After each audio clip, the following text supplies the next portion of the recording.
Boom. Alright, finally. Live.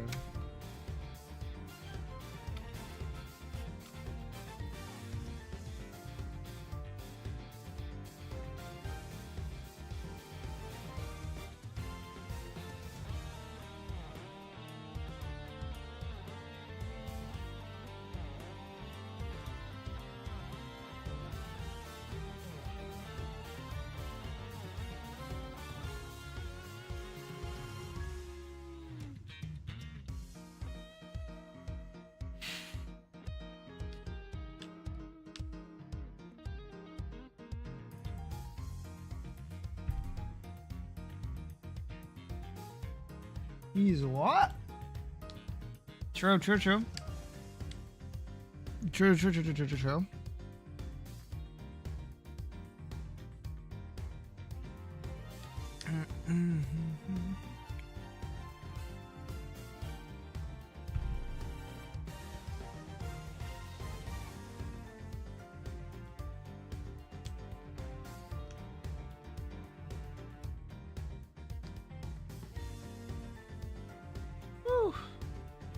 I just want to finish my tea before I start. I was like, I'll definitely finish it before 8. I'm definitely not the world's slowest eater / drinker in all the world. Surely I can finish like a 1 cup amount of water. God.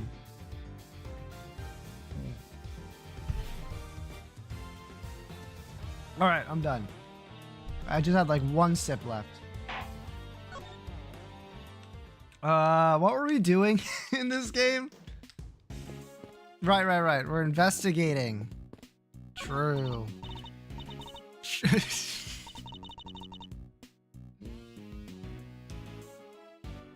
Me when I'm playing Heavy Rain be like?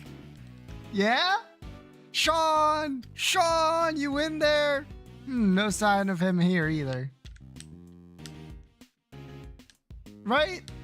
It's Jason's the name of the first son in like the starting section. The second son is Sean. That has to be right. Wait. Heavy Rain Sean. Yeah. Sean Mars. Let's go. Kind of thought that the basket on the back of the truck looks suspicious there. She's not wrong, it does.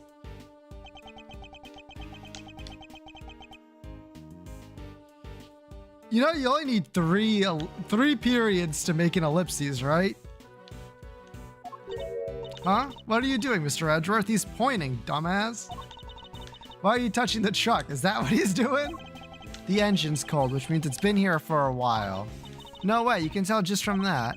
If it's been parked here for a while, I guess the driver might not be nearby either. Really don't have time to stand around waiting until they get back. Blue truck. Very good day to you, Prosecutor Edgeworth, sir. Huh? I'm not a prosecutor anymore, but he doesn't need to know that, I guess. Good day to you too, officer. Can I ask why you've been posted here? Me? Oh, I'm just keeping my eye on things. Excellent. Then perhaps you can tell me if any vehicles have come in and out of here this morning. None except the taxi and that blue truck over there, sir. Only 2 vehicles. Also, I noticed the taxi driver's on the right side. Oh, hey there, pal. Why the long face, huh? I think you might ought to lighten up a little. Did you take any passengers here this morning? Does a witch wear a pointy hat? You bet I did. Just 1 fare, mind you. And who was the passenger? It was 2 guys. One had on these black suits, real sharp looking. They have a boy with them. This boy. Nah. Like I said, it was just the 2 of them. Alright, never mind. Thank you for your help. I thought we might be onto something there. But no luck.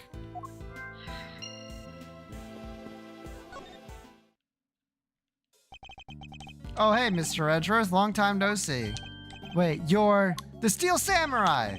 This is Will Powers. He's an action star I met on an old case.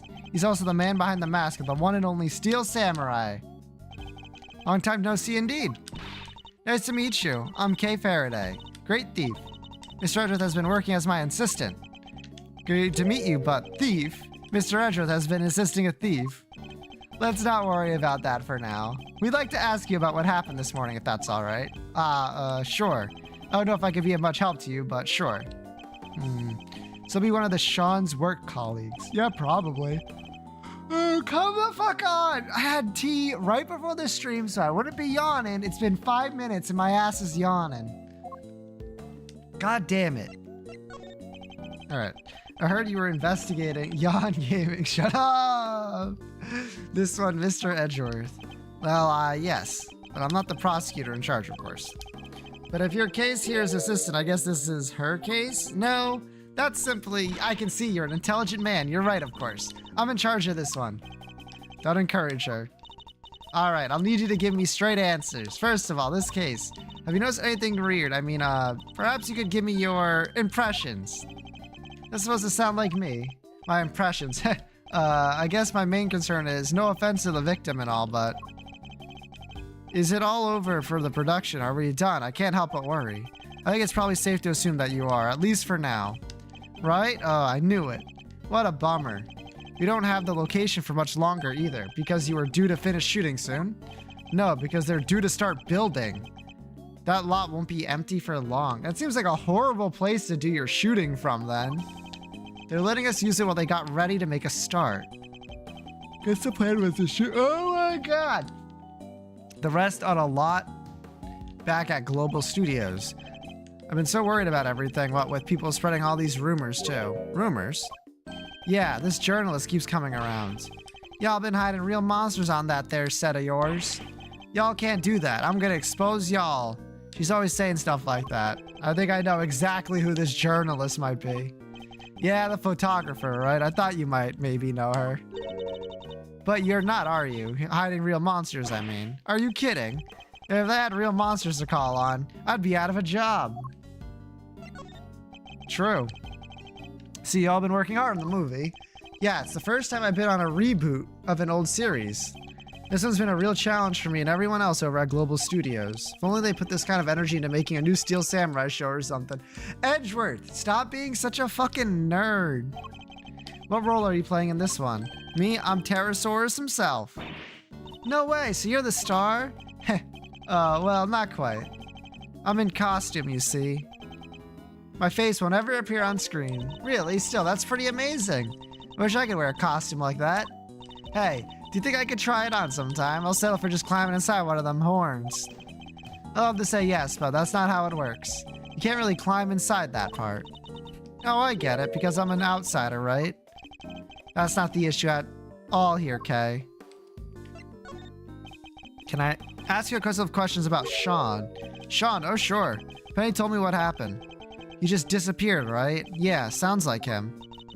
Does he do that a lot? Yeah, kinda. If we take 5 mid-shoot,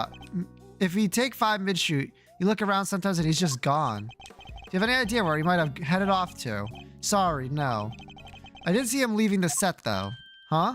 You did? And where was he headed? He got on the site bus.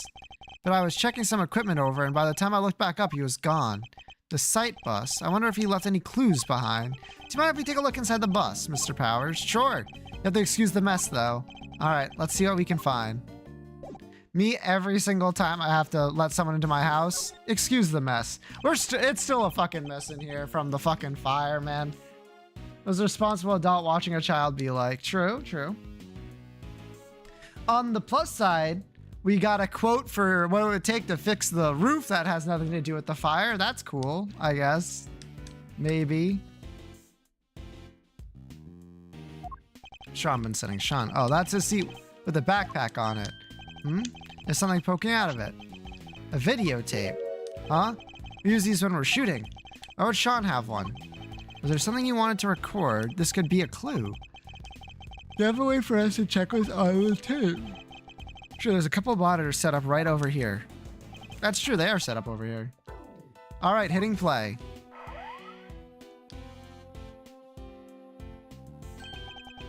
It's Sean. Is he rehearsing his lines? There on his own, running his lines. There's a clearly visible footprint right there, which means that this must be from last night. Yeah, he does this sometimes. When he's not happy with a scene, he borrows the equipment and goes over it on his own time. Wow, he's really dedicated, huh? Sure is. He may be young, but he takes this craft seriously. You gotta admire it. Well, that part of it, at least. The using the kit without asking part, not so much. And he would have been able to use the equipment on his own. Sure. If all he wanted to do was shoot something pretty basic, huh? What is it, Kay? Where did Sean go? He ran off somewhere. He left the camera running. It stopped. I guess he ran out of tape. That's all down there. Sean's rehearsal.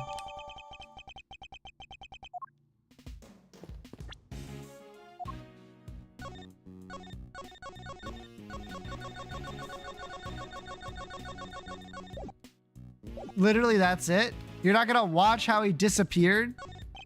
Okay, it's a map of the area around Big Building. Let's take a closer look. This is the big building itself. So that's where we are right now. It's kind of cool looking. I still can't quite bring myself to like it. I'm not surprised. In fact, I wouldn't be surprised if you never wanted to come here again. Hey, what's this all over when we have the whole case wrapped up? You maybe come here just for fun. We can bring Gummy too. You don't let the past drag you down, do you? It's admirable quality, I guess. Can't afford to start making plans for when it's done. No fun. Fine, let's hurry up and solve this little mystery. Why is this the only building that's... You know, all kinds of events there. I bet this is important. A World Thief Symposium, but they canceled it this year. It was so cool. Thieves from all over the planet, all gathered in one place. I mean, there was one thing... There was that thing where they arrested pretty much everyone who attended, I guess. And some people did say the whole thing was just a trap set by the police. You still wanted to go. Something of interest here. Okay, fuck you then. Jeez. Oh no, there is something else here. Morningwood Park. We don't buy into all that stuff, but they do say the light from the sun in the morning gives you more wrinkles, right? And why are we talking about this? Why do you think? Because they call it Morning Tan Park. I'd certainly like to be basking in the morning sunshine without a care in the world right now. The Sundown Sanitation Plant. What, do they make cleaning products there or something? Sadly, no. I think they just incinerate all the garbage in the trucks bring back. By the way, Kat, you seem a little antsy. Oh, it's nothing. Hey, did you see up in the other corner of this map, there's another garbage facility? Dude, there is. I imagine it probably fulfills a different function. Such facilities in the area, yeah. This place is littered with them. Really, that's what you're so excited about? A third-rate pun? Rude. There's a garbage processing facility right next to the fishing port here. They process garbage they pull out of the sea or something. I guess they might. But I doubt that's all they deal with. So what else? Oh, like garbage that washes up on the shores. Seashells and fish bones and stuff. Well, who throws that stuff in there in the first place, huh? They should be ashamed of themselves. Don't they ever hear of recycling? You could make earrings and necklaces and yeah. Let's maybe talk about this another time, shall we, Kay? Kay does not understand.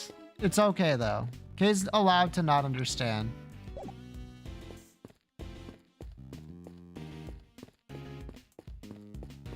Really? That's it? Alright.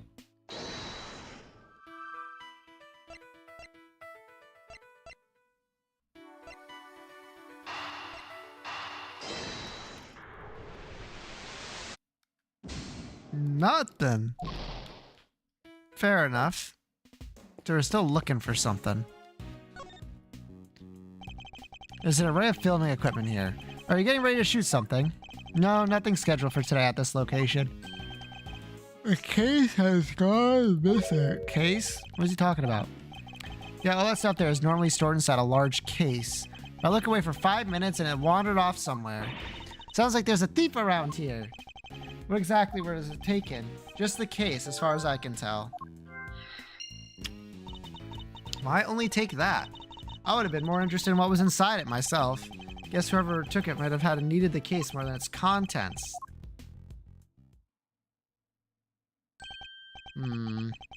It's midday. That's a real fucking strange way to say it's 12:30. I think Judge Gav and the others are doing okay. I'm not sure. How long is it realistically possible to drag out proceedings, I wonder? We have to find Sean. Did we do? Aw, heck, not like it, dang it. How do you think we're gonna get a scoop like that? Sorry, Chief, my bad. How many times I gotta say it? We're scoop fiends. Wild critters that survive on scoops and scoops alone. Every second we ain't scooping, we're starving. It's scoop or die out here. Yes, Chief. Wow, look who it is. Although I can't help but wish it wasn't. Yep.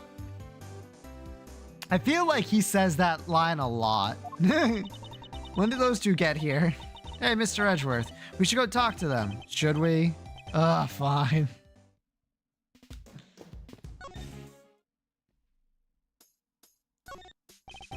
Miss Lloyd calls you Chief, doesn't she? Sure does, because that's exactly what I am. She's my #1 cub reporter. Seems my unique brand of shutterbugging caught her eye, so she came to me to learn the trade. Trey be a scribbler and not a snapper, but the both of us are hungry for a scoop soup 24/7. Oh my fucking god. Yes, chef. That seems to be like what she's saying with all these soup analogies. And besides, who doesn't want to be called Chief, right? Miss Hart's pictures were what drew Miss Lloyd to her. So it's no surprise that this particular chief attracts an apprentice with such unique taste. No yet, but she's hungry. Boy, is she hungrier than me even. She even wants a Pterosaurus exclusive Bataran and Coyote. Oh my fucking god, Lana Hart! She's been turning this place upside down all day looking for leads. She has. Maybe she knows something about the kidnapping. Maybe we should ask her, don't you, Mr. Edgeworth? Agreed. We need all the help we can get to find Sean. Now I can think of one piece of evidence that might encourage her to tell us what we need to know. So now that the story of the underground auction is in the bag, what's next? Come on, as if you need to ask. Pterosaurus, that's what. Fate done dropped him right in my dang lap. Stuck in upstairs to cover the auction. And he showed up right on my doorstep and stomps big old footprints everywhere for good measure. And do you have a particular news outlet in mind for this big soup? Ha! Does a bear do its business in the woods? Why do you say it like this? I got me 2 or 3 in mind. They'll be all over this like a rash. Heck, there's even one right here in Big Building. Tabby and me, we're in and out of here, there all the time. Oh, fuck me. I mean, mostly on account of how fond they seem to be of throwing us out on our ears, but still. It sounds as if they're both more out than in.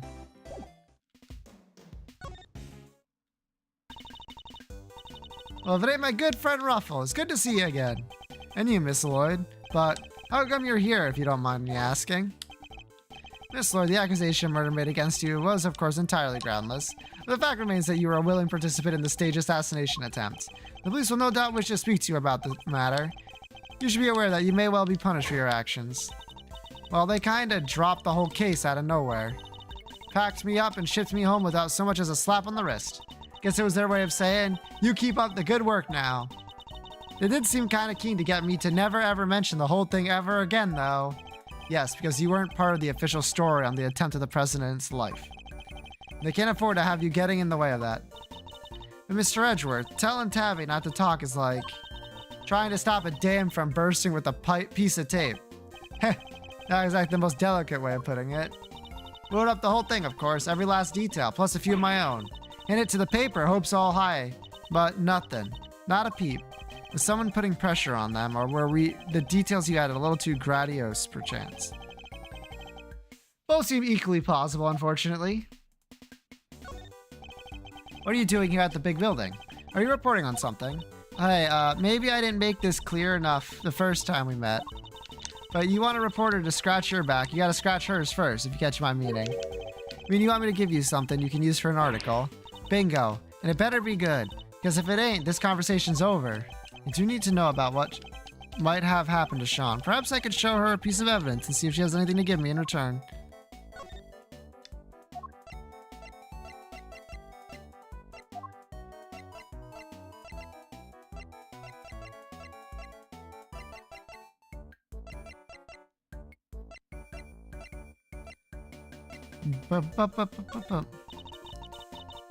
Without even a thought for our own safety. Yes, the chief is a real champion of truth, all right. Ain't that so, Mr. Edgeworth? Can I say no comment? Use your judgment on that until we know a little more. Now, I'm more of a judge now, think later kind of gal. Nothing else to tell the readers, only that I'd like you to consider being a little more impartial in your reporting. Nah, I'm more of a cater to your audience so they love you more kind of gal. Damn! Literally the lack of integrity on this character. My audience is mostly the good old chief. He's trying to take things seriously. Prosecutor delves into his pocket and considered thunder. He reveals, sorry. You're gonna have to help me out here, Ruffles. No, never mind. I guess she knows nothing about that. Miss Lloyd, this picture. Say no more, Ruffles. I already know what you're gonna ask, huh? You do. You're looking for him, right? The kid. What? Can't just get out from under the drama, huh? Wherever he goes, the bodies follow. Miles Edgeworth, trouble magnet. Pretty much sums you up, right? Yeah, kinda. Is my reputation really so sordid? And now you done got yourself wrapped up in a kidnapping too? Crazy. Huh? How do you know about that? Shh, pipe down, will ya?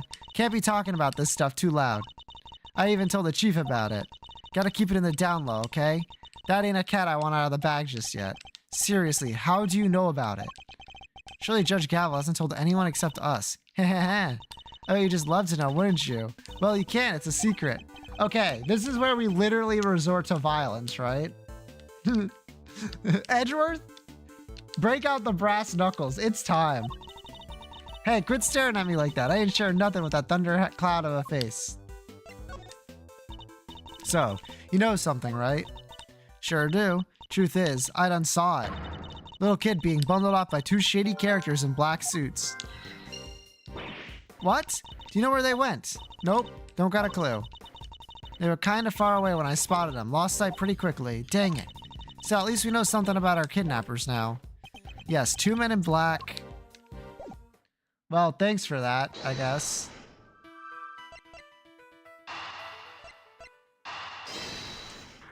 Oh, bam! So we learned a little something about the kidnappers. Miss Lloyd saw two men taking Sean away. And the taxi driver remembers giving two similar-looking men a ride. They must be the same people, right?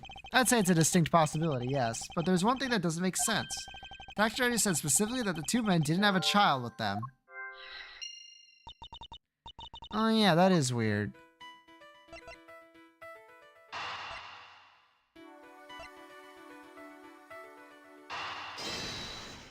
Or as in an alien if the men in black are on it. Dan Jr., you want to try that one again?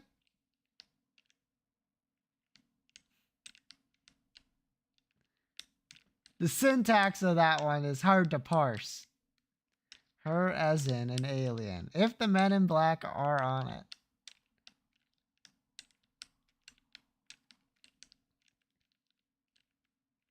Ah, her ass is an alien if the men in black are on it. Damn, I can't believe you would swear like that. Shake my head. Sorry. Could be the kidnappers is still the case. Wait, you mean... Yes, what if they put Sean inside of it? He's little enough he'd fit, I guess. So the reason the taxi driver didn't see him might have been that he was loaded into the trunk as baggage, but why did they need to hide him? Imagine they might have planned to do it originally. They didn't count on there being a police presence here in the plaza. Right, that makes sense. They didn't want the officer on duty to see them going off with Sean. So they took a rather drastic measure. That must be it. Alright, let's go see what the taxi driver can tell us. The two men you told us about. Do they have any baggage with them? Boy, did they. A giant case. Wasn't easy getting that thing in the trunk, I'll tell you. That settles it. They must have been the kidnappers. Where do you take these two men, if you don't mind me asking? Look, I can see this isn't important. How about I give you a ride there? A great idea. Come on, Edgeworth. All right, thank you. Heh, my pleasure, folks. And then he charges 3x fare prices when we get there. Although Edgeworth is like absolutely loaded as far as I remember. So that shouldn't be a problem. Did you have to drive that fast? Feel kind of queasy. Are you okay, Mr. Edgeworth? You look a little green yourself. I gulp. I'm fine. The driver said he took the men to the garage of this house right here. Means this must be where they brought the case. No, wait. Look at the name of the mailbox. The name? What? Excelsius Winter? This must be that chairman guy's house. What? Excelsius Winter ordered Sean's kidnapping. Isn't he currently under arrest? Nice, the garage door is unlocked. You spotted that quickly. Although I guess I probably shouldn't be surprised.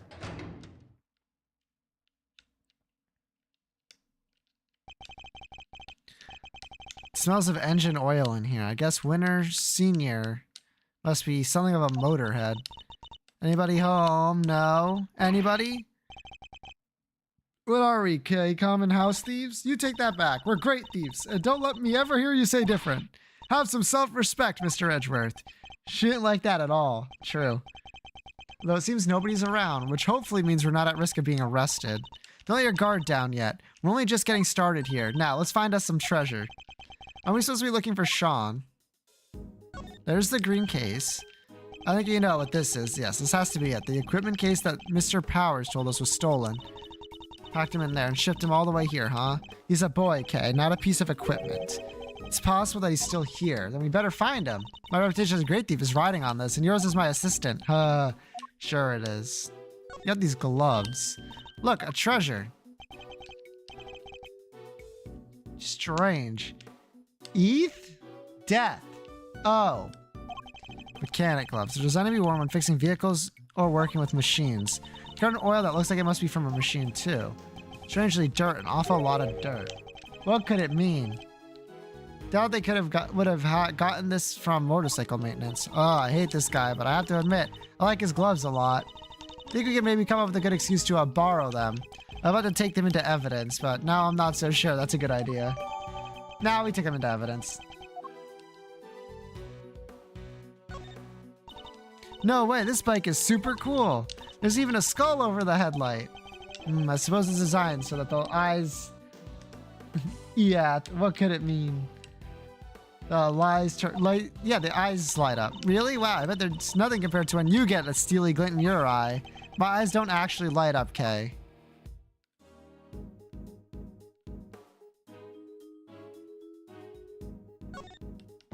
Look at these huge bags of flour, Mr. Edgeworth. If we had some water in a rolling bin, we could make us some delicious fresh noodles. I like them nice and firm, don't you? You have to boil them just the right amount. That's not flour, Kay, it's cement. You mix it with water, it should become very, very firm indeed. Really? Wow, cement noodles. Yeah, those would probably kind of stick in your throat, huh? Just a little, Kay, just a little. Oh, it's a spade. The sledgehammer, a shovel, and a bunch of other heavy-duty tools here. That thing makes Judge Gavel's hammer look puny. If I ever become a judge, I'm getting one like this. Don't you make yourself very popular swinging one of those around a courtroom? Really? Fine. What if I swung that shovel around instead? And it wouldn't be a courtroom, it would be a circus. Promise me you won't do that. Kathunk?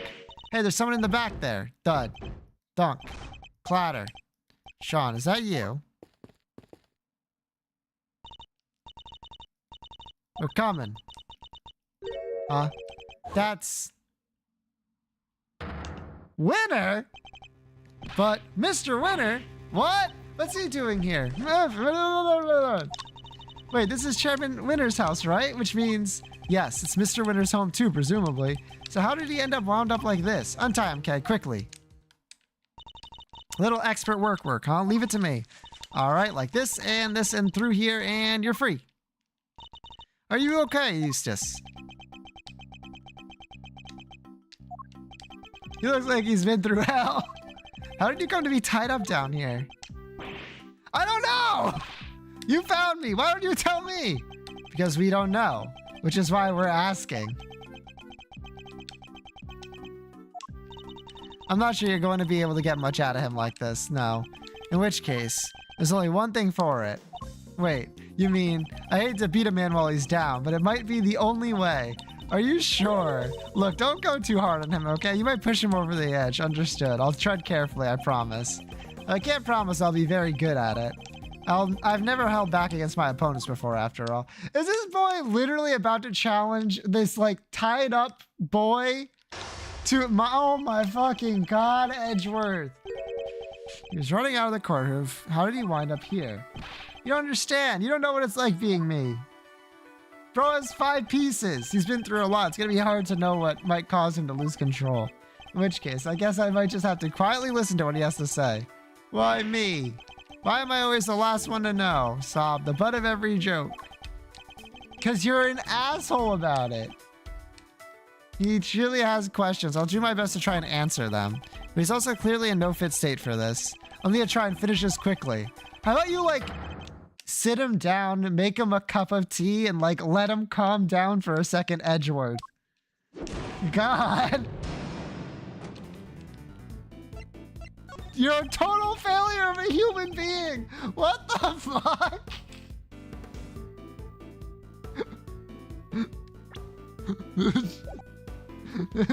Oh my god, me, for real, for real. There's no time to relax. Apparently. Tell me what's on your mind, Eustace. No, I will not. Even if I did, it's not like you'd listen to me.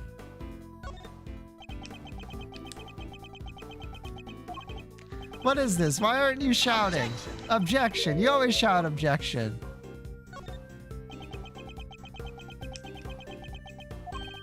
What? You're really going to listen to me? Learning the truth about your father can't have been easy. I can only sympathize.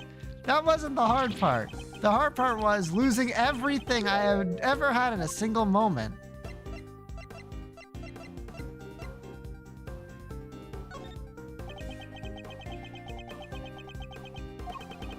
Everything I thought I worked for, it was all a lie. Dad just made it happen. So tell me, Edgeworth, what am I supposed to believe in now?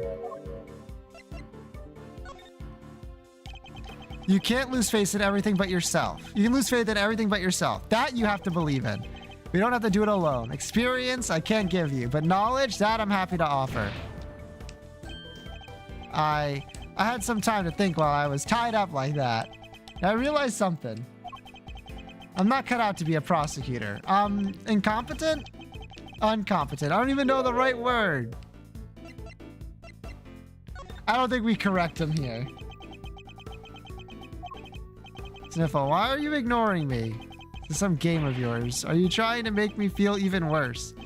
Okay, apparently he wants me to correct him, but, you know, that's fine. He cries either way, so it's impossible to tell. Just have to ignore his tears and concentrate on what he says. Objection!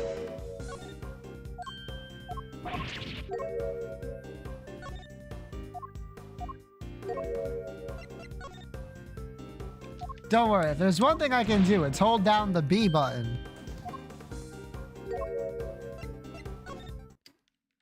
Oh my god. And then the music stops. I think the word you're looking for is incompetent. But judging one's old competence is notoriously difficult. So I need you to trust me on something. You're getting better at this, Eustace. Day by day, inch by inch, I swear it. Now I need to ask you something. Will you help me out? Sure. What do you want to know? Well, first of all, thank you for calming down. Next, I want you to tell me about your kidnapping. I need to be as detailed as possible, Eustace. Tell me everything you remember seeing and hearing.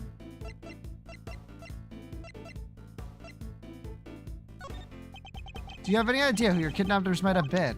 No, of course I don't. If I did, I'd have told you already. I'll need a clue if I'm going to pursue this line of questioning any further. Sure. Why would somebody kidnap you and only to take you back to your own home? Don't you think I want to know that too? I'm the victim here. What are you asking me for? How am I supposed to know?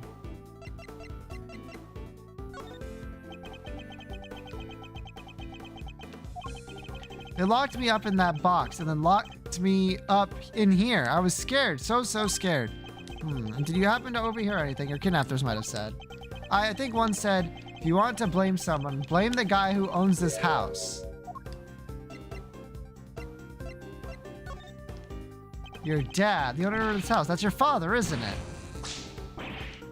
It is? I guess it is, huh? Oh, I get it. Kidnappers are people who hated my dad. That's not it. At least not based on what else we know of the situation. There's some kind of link between the kidnapper and...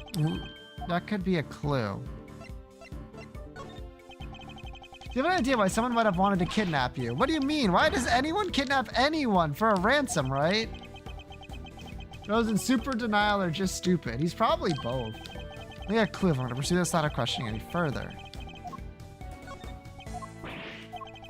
Time to deploy my clue.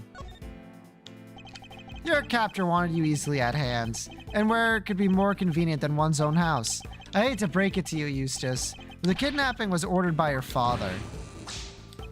What? You don't think he wanted me out of the way? That he was going to, Sniffle, kill me?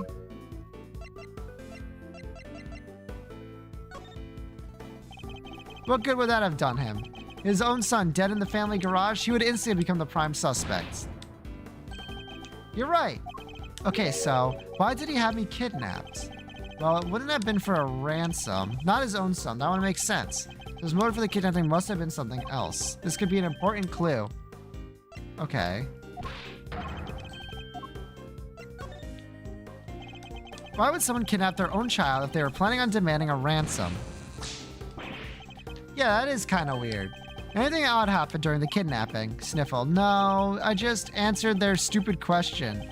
And they grabbed me. Their question? What did they ask you? Eek, stop glaring at me like that. What was it again? Oh yeah, they asked me if I knew Gavel. Of course. Things are starting to fall into place now. Your father, his goal wasn't to kidnap you. He was out to kidnap Judge Gavel's son, Sean Fenn, because he wanted to force her honor into declaring Warden Lagarde not guilty. Wait, Gavel has a son, and it was also Lagarde wouldn't be found not guilty. I think you were mistaken for Sean, and that's why you were kidnapped. What? Do you mean I went through all that by mistake? Wait, that kind of makes sense. Yeah, that would explain the part where... Where what? Have you remembered something? No, it's nothing. I'm nothing. I'm useless, meaningless. Just go. Leave me alone. Ah, shit, he has depression. Maybe he didn't realize this was his own house. I doubt that. Okay, he might have. He might have not noticed this was his own house. I think I've pushed him as far as he can really be pushed. I need to calm him down and get him to tell me what he just remembered. Judging by his fragile demeanor, I'd say he's still suffering considerably. I need to help him get him back on his feet. You remembered something just now. What was it? I didn't remember, Sniffle, anything. All I remember is... Sob, him. Him? You mean your father? He faked his own kidnapping. Winner? Nah. Unless you mean Sean. That would make more sense. No, I didn't mean to bring him up. Sniffle, I'm nothing compared to him. I never have made prosecutor if he didn't help me. I've been wanting to ask about that for some time. Why did you become a prosecutor? What do you mean? You think it too, don't you? That wasn't meant to be one, that I'm not good enough. Pay more attention to him? No way. Bro's actually dumb as bricks. Say something, will you? You chose this path. Why? You must have a reason. It's not like that. There's no big reason behind it all. The reason is stupid and dumb and not important.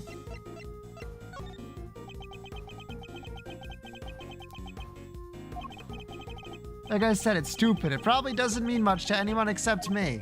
Heh, I've often felt much the same about my own reasons for becoming a prosecutor. Really? You have?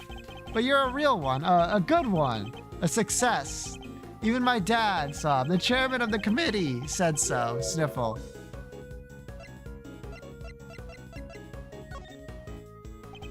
You wanted your father's approval. I can well understand that. You can. I thought if I became the best prosecutor out there, he'd finally accept me for who I am. I just wanted to not be useless. You're not. Covering for your father in any way. Are you? What? No, I won't cover for him ever again. I mean, why would I after what he's done?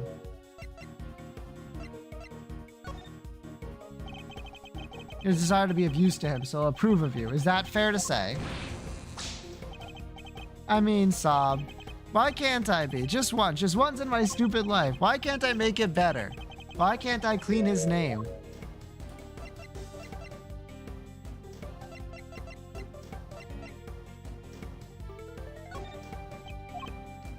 Okay. Does he want me to correct him a second time? Alright, fuck it, I'll do it.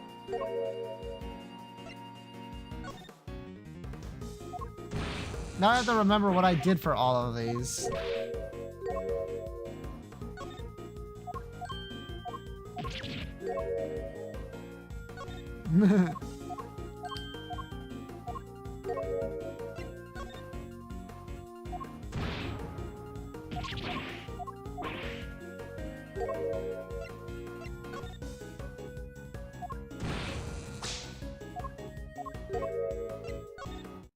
Yep.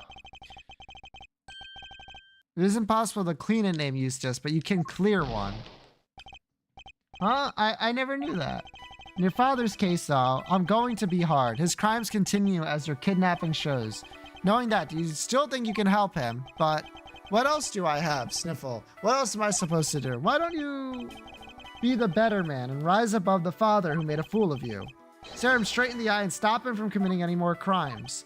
Hey, you're right. I'll prove him wrong about me. I'll prove him wrong about everything. That seems to have calmed him down again.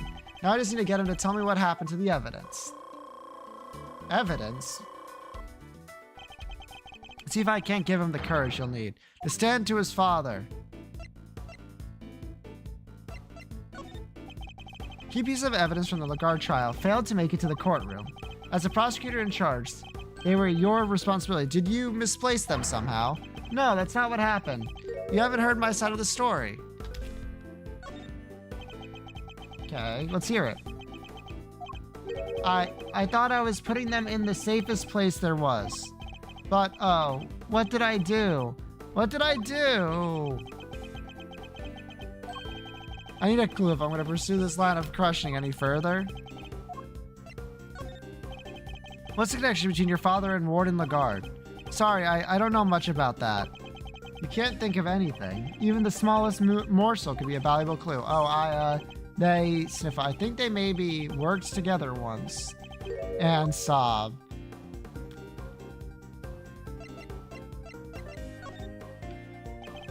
And what is it? What else have you remembered? I think she got the job at the prison because my dad recommended her. Interesting. Did you have any particular reason to recommend her? I guess she thought she was good at her job, unlike me.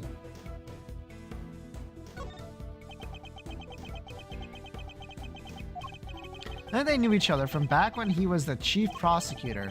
What was he like back then? Was he different at all? Oh, he was amazing. There wasn't a piece of evidence he didn't know, or a case file he hadn't read. And the intimate knowledge of cases and the evidence pertaining to them. That could be an important clue.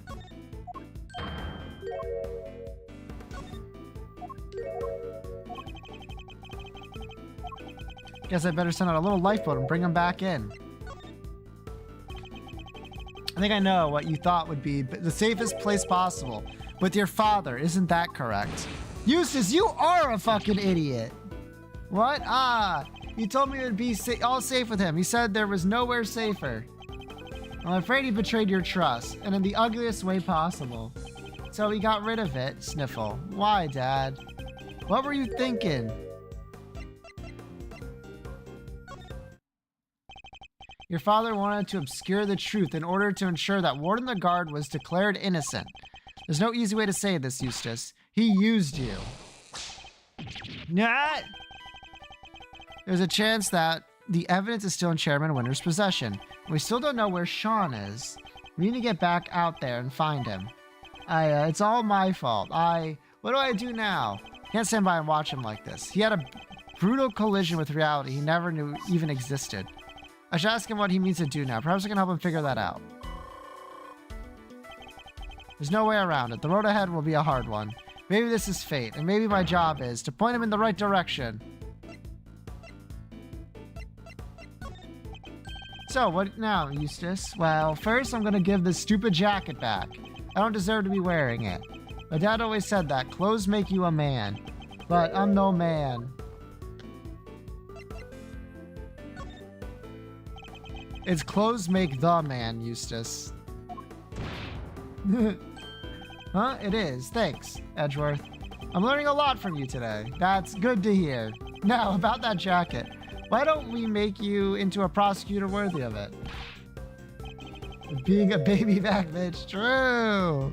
Alright, let's do it. Let's make it so no one can ever make fun of me again.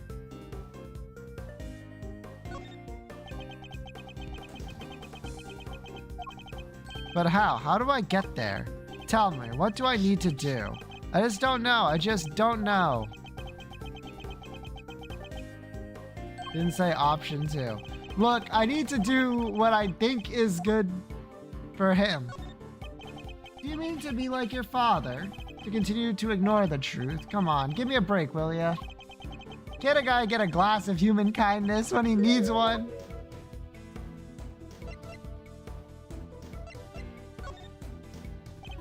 Are you talking about the milk of human kindness? I'm afraid that's not quite how the phrase is used. Huh? It's not. Listen, talking with you like this, it's helpful for me too. There's a time where there were truths I didn't want to face up to either. But a good friend taught me the error of my ways. That's nice. But I don't have anyone like that, Sob.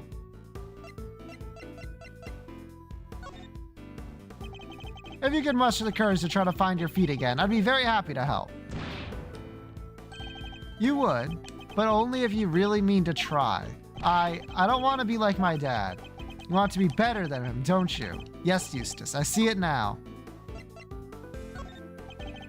You mean to continue working as a prosecutor, Eustace? Take on another assistant, true. I don't even want to think about that yet. After all, I only became one because of my dad. I probably shouldn't even think about carrying on, should I? The only person who could answer that question is you! Off to Fender. Yeah, Fender would probably help Eustace a lot more than Edgeworth would.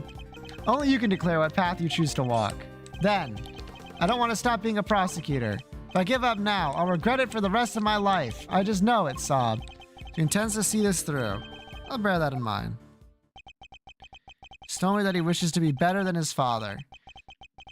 And that he wishes to remain a prosecutor. Take that to mean he wants to be a different kind of prosecutor than his father.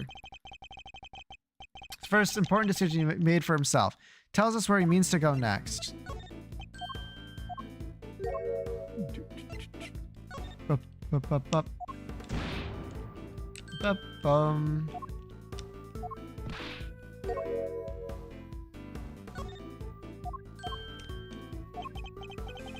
Well, he'd remember his own words from a few minutes ago. The decision he made should serve as a good guide as what he should do next. You want to remain a prosecutor, but walk a different path from your father, correct? It won't be easy, but the path you've chosen is that of the true prosecutor. For some reason, as soon as he said that, I'm like, where's the metaphor fucking awakening cutscene? And now you have to choose it. When the time comes, you'll know exactly what to do. You're lucky. I myself still haven't quite decided what to do with my life. But you have, and it's a choice you made all on your own. Now all you have to do is believe in yourself and in the path you've chosen. Wow. Mistaken for Sean, kidnapped by his own father's underlings, and losing his belief in himself as a prosecutor after his father stole his evidence. He's been through so much in the span of a single day, more than I can imagine. Well, it took a little longer than I thought it would, but that's checkmate. Yeah. Sniffle, sniffle. No, no, no, no, no, no.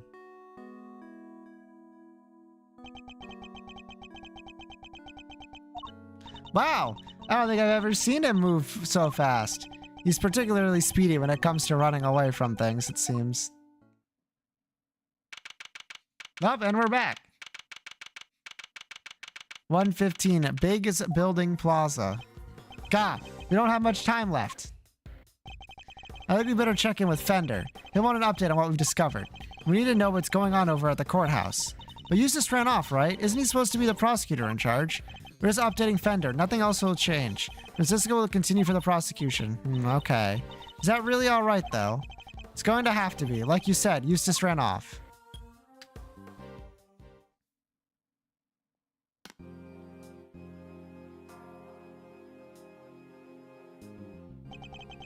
Look, I hate to be a stickler for the details, but let's go over this just one more time, shall we? No murder weapon means no conclusive proof means no conviction. That's all there is to it. That makes no sense. The lack of a murder weapon doesn't prove your client's innocence. Don't make me come over there and whip it into you. Eek! Eddie, darling, how much longer is this going to take? Sounds like you're trying to drag this out for as long as possible. Sorry, Peeps. It's our friend the prosecutor over there. She's stubborn as a freaking mule.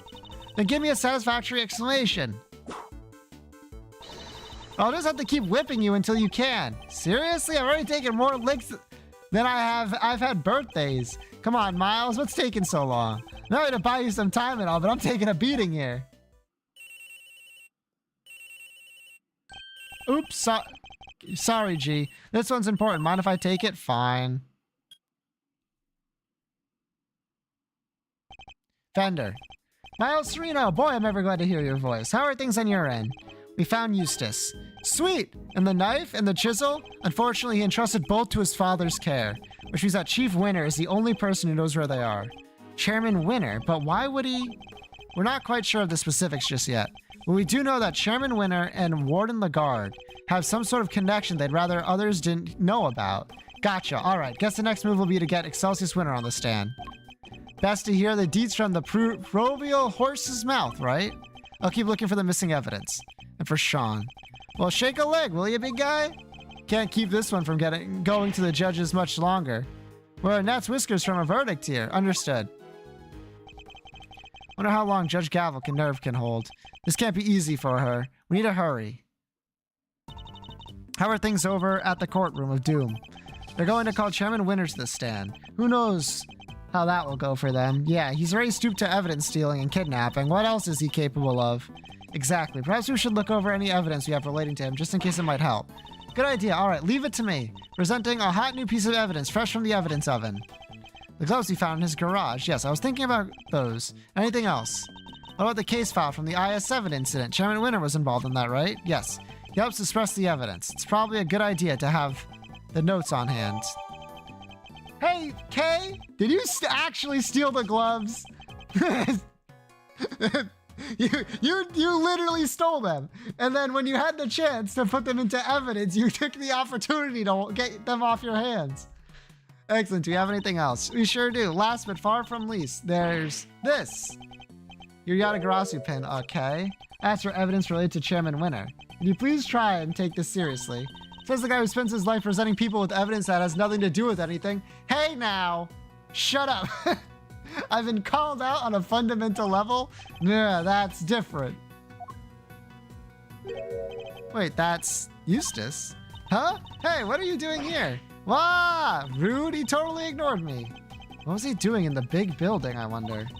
Let's go inside and see if we can figure out what he was up to. Yes, good idea. Huh? The hatch is wide open. Maybe Eustace opened it. Did Eustace really come down here? Edgeworth, look! The safe, it's open! Yes, maybe he did come down here. We better take a closer look.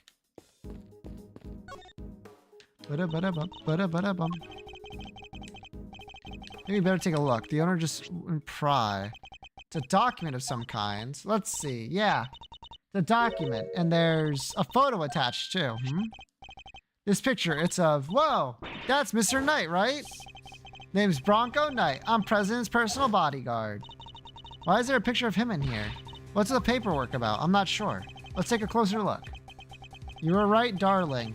There's some sort of connection between Knight and Canis. As you know, we've been trying to find out who Canis plays his silly correspondence chess games with. Well, now we know.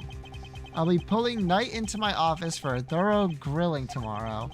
And I'll make that worm admit he's Canis's lackey if it's the last thing I do. So you do your bit too and retrieve the package we laid to rest 12 years ago. I'm sure it's still right in front of the planter where we left it. Seems to be some sort of report on Knight. Yeah, it must be from right around the time he was killed.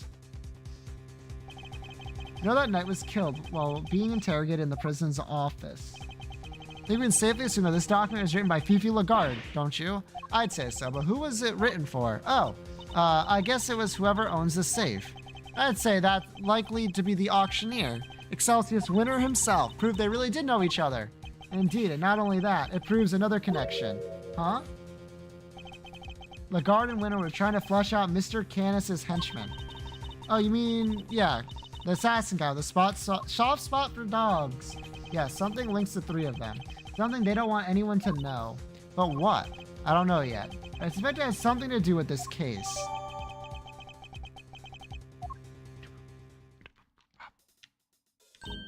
Wait, there's something else in here we've seen before.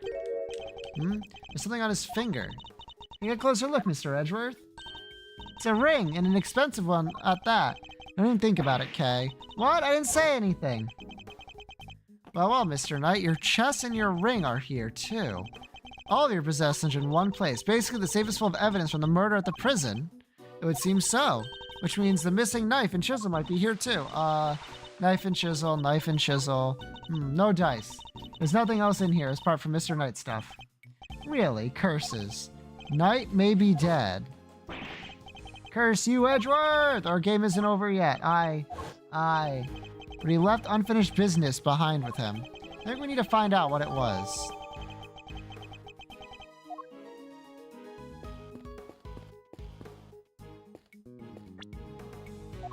Do I need to be here anymore? Doesn't look like there's much.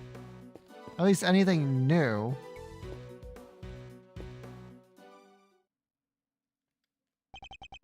Could I interest you two in some cotton candy, perhaps? Oh, fucking hell. Hello to Killer. I have ice cream too, but if I recall correctly, you weren't much of a fan. You? To Killer? It's wonderful to see you looking so well, Mr. Edgeworth. What are you doing here? Just as I said, I'm selling cotton candy. Can I really not interest you in some? Parting Clouds, it's called. Very apt. Sweeter than death itself, and so delicious you'll feel you're parting the clouds en route to heaven. He's the last person on earth I'd accept candy from. So I'm going to ask you about my little message. Do you manage to figure it out yet? Another case solved. I can't truly say it's been fully resolved, can you? Have you been watching us this whole time? Watching you? No. I prefer to think I've been watching over you. The stand here really is the most marvelous little vantage point. How are two things any different? And what does he want with us? The president's murderer. Was that you? Oh no. My contract elapsed while I was a little while ago. He was rather famous among us assassins, you know. The man no one could kill. Notoriously stubborn despite multiple attempts over the years. It wasn't just his brawn that kept him safe. He used bodyguards, body doubles, you name it. Certainly wasn't his brawn that kept him safe. Sadly, this time his bodyguards were nowhere to be found. And after Mr. Rook died to save him too. As I said, it wasn't me. I do not kill without good reason. Which is something else I have to be grateful to Mr. Rook for. Thanks to him, I avoided killing someone entirely unworthy of my attention. Thanks to? What does that mean? The person who hired me deliberately misled me as the identity of my target. A betrayal of trust for which I won't soon forgive them. Which is why I'm currently doing all I can to track them down. And do you know what I think? I think you and I are looking for the same person. Talk about whoever it was that killed the president. And who is this person, if you don't mind me asking? Oh, come now, I can't tell you that. It's against the rules. Revealing the identity of a client is out of the question. I'd hardly stay in business long if people couldn't trust me now, would I? That doesn't mean there's anything to stop me from catching up with them in my free time. And what are you going to do when you find them? Why, dish out a little justice for the betrayal I suffered, of course. What? What are you saying? What's going to happen to them? I think you can imagine. Well, this hasn't exactly been a pleasant catch-up. But I shouldn't leave you completely in the dark. There's something you ought to know. Our mutual friend, Canis, he escaped 3 days ago. What?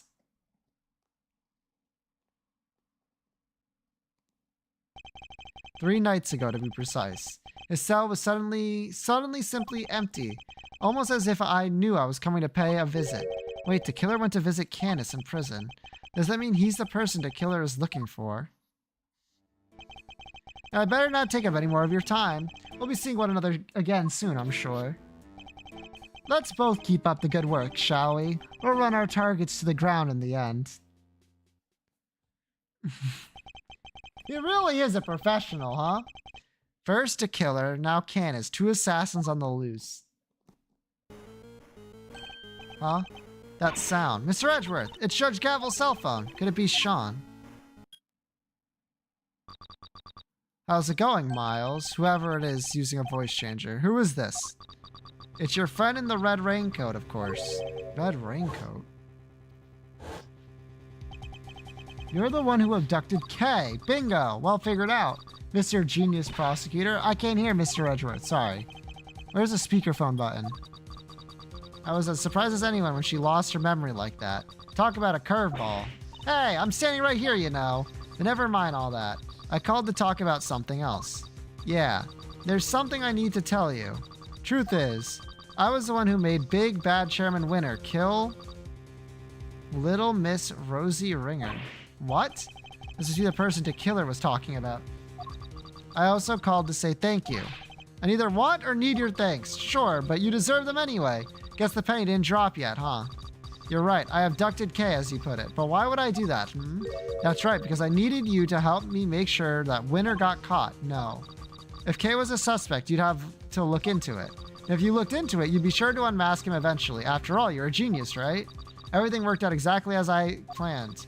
Oh, but there's something else you should know. Something you didn't figure out yet. It wasn't Winner who kidnapped Judge Gavel's boy. You. How do you know about that? You and the good judge are more similar than you know. I think you might even be becoming friends. After all, she visited you at the detention center, right?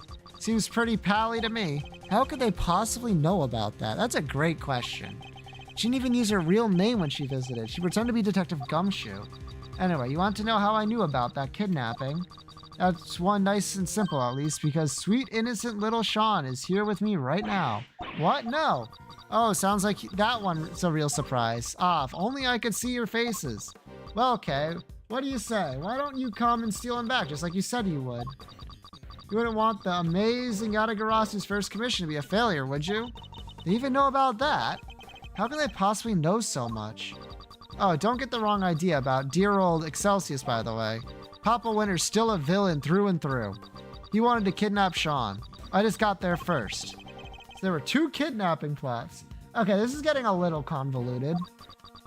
Ooh, what a bunch of clowns. No, that's true. His goons kidnapped his own son by mistake. Is Sean really there with you? Prove it. Put him on the phone. Oh, he's here, but I'm afraid I can't do that. He's sleeping. So sweet. Then why would we believe you? You might not be the kidnapper at all. Look, if you don't want to believe me, that's up to you. What do you want? What's the end game here? Are you just trying to get Lagarde acquitted? Nope. I could care less about whether they find her guilty or not. So whatever it is, they're not after the same thing as Chairman Winner. My end game is going to have to stay a secret for now. Oh my god. All right, nice talking to you. You kids have fun, okay? Don't think for 1 second you'll get away with this. Oh, don't worry. I'm counting on you at least trying to track me down. That'll be half the fun. Heh. Not that I already rate your chances of bringing me to justice very highly.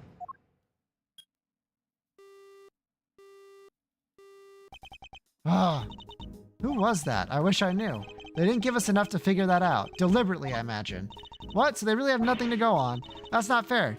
They sure knew a whole lot about us. Indeed they did. You're right. It was uncanny how much they seemed to know. How is it possible that they were party to so much that happened in private? Right? They knew everything about the whole kidnapping situation too. We figure out how. Where were they getting their information from? Let's consider this carefully. What were the things they knew? You and the good judge are more similar than you know. I think you might even be becoming friends. Okay. Bang!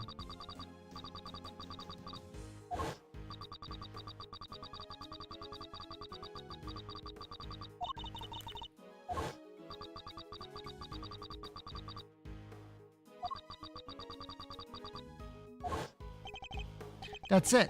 Based on the specifics they mentioned, there's only one possible answer. I've got it. Kay, I know how they knew. Huh? Really? Whoever it was, they were... They must have been able to hear us somehow. It's the only possible answer. What? Like they were eavesdropping on us. Think about what the kidnapper said. They're literally playing this for a 3rd time in the last 3 minutes. Only I could see your faces. That means they couldn't. So they weren't filming or following us. Okay, so... What, they had a bag somewhere? Let me take a look at the stuff in my bag. Where could they have concealed it? We need to go back to what they said again. Yes, they somehow knew about something they shouldn't have. Judge Gavel's impromptu visit on our conversation in the visitor's room.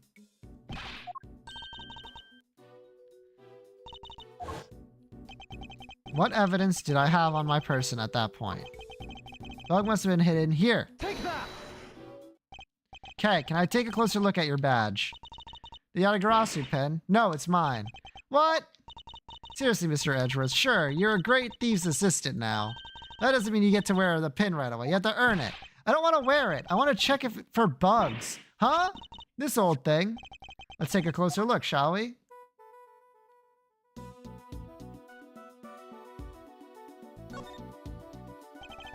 There's something I've been wondering for a while now, but is this pin something you inherited or...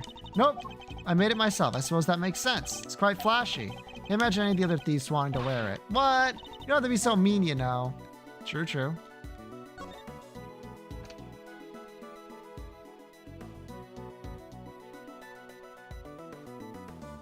Huh?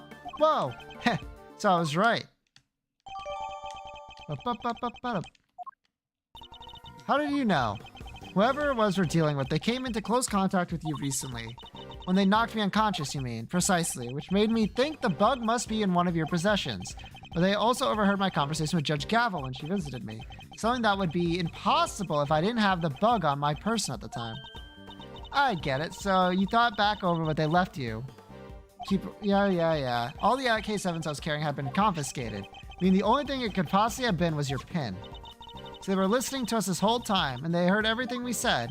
As a sec, so everything to do with this case and more. Wait, they're probably listening to what we're saying right now. It may well be, yes. Hey, jerkface! Yay. Eavesdropping coward! Why don't you come out and show yourself? Huh?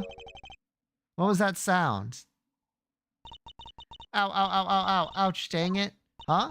Oh, look. It's Tabby. You sure know how to surprise a girl. You gotta shout that loud without a word of warning. Made me jump halfway out of my skin. Sorry.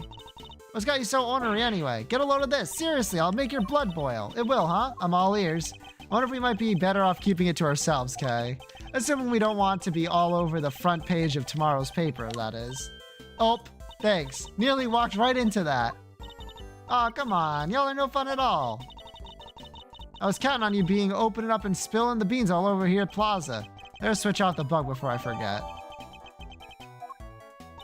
So, y'all find that their kidnapped kitty. Speaking of which, the child you saw being taken away. Was it the boy in this photograph, huh? Nah, that ain't him.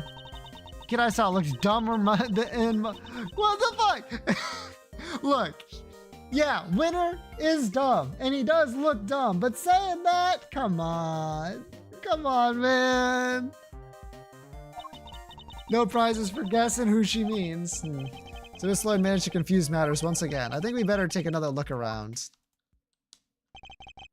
Back to square one. Hopefully we'll turn up some new information soon. Only 20 minutes left until 2? We're gonna make it in time. Wait, Mr. Edgeworth, I had a thought. It's about that phone call. There was a weird noise in the background, right? There was. I'm counting you at least trying to track me down. That'll be half the fun. Heh. Not that I'll rate your chance of bringing me to justice particularly high. Bang. Wait, she's right. We heard a loud bang right at the end. That had proven a hint to the kidnapper's location. A loud bang, you say. I see. God, will you stop eavesdropping? Boy, I never get any cuddlier, do you, Ruffles? Guess I'll need to speak with Miss Lloyd, too. Much as I don't want to. Gumshoe!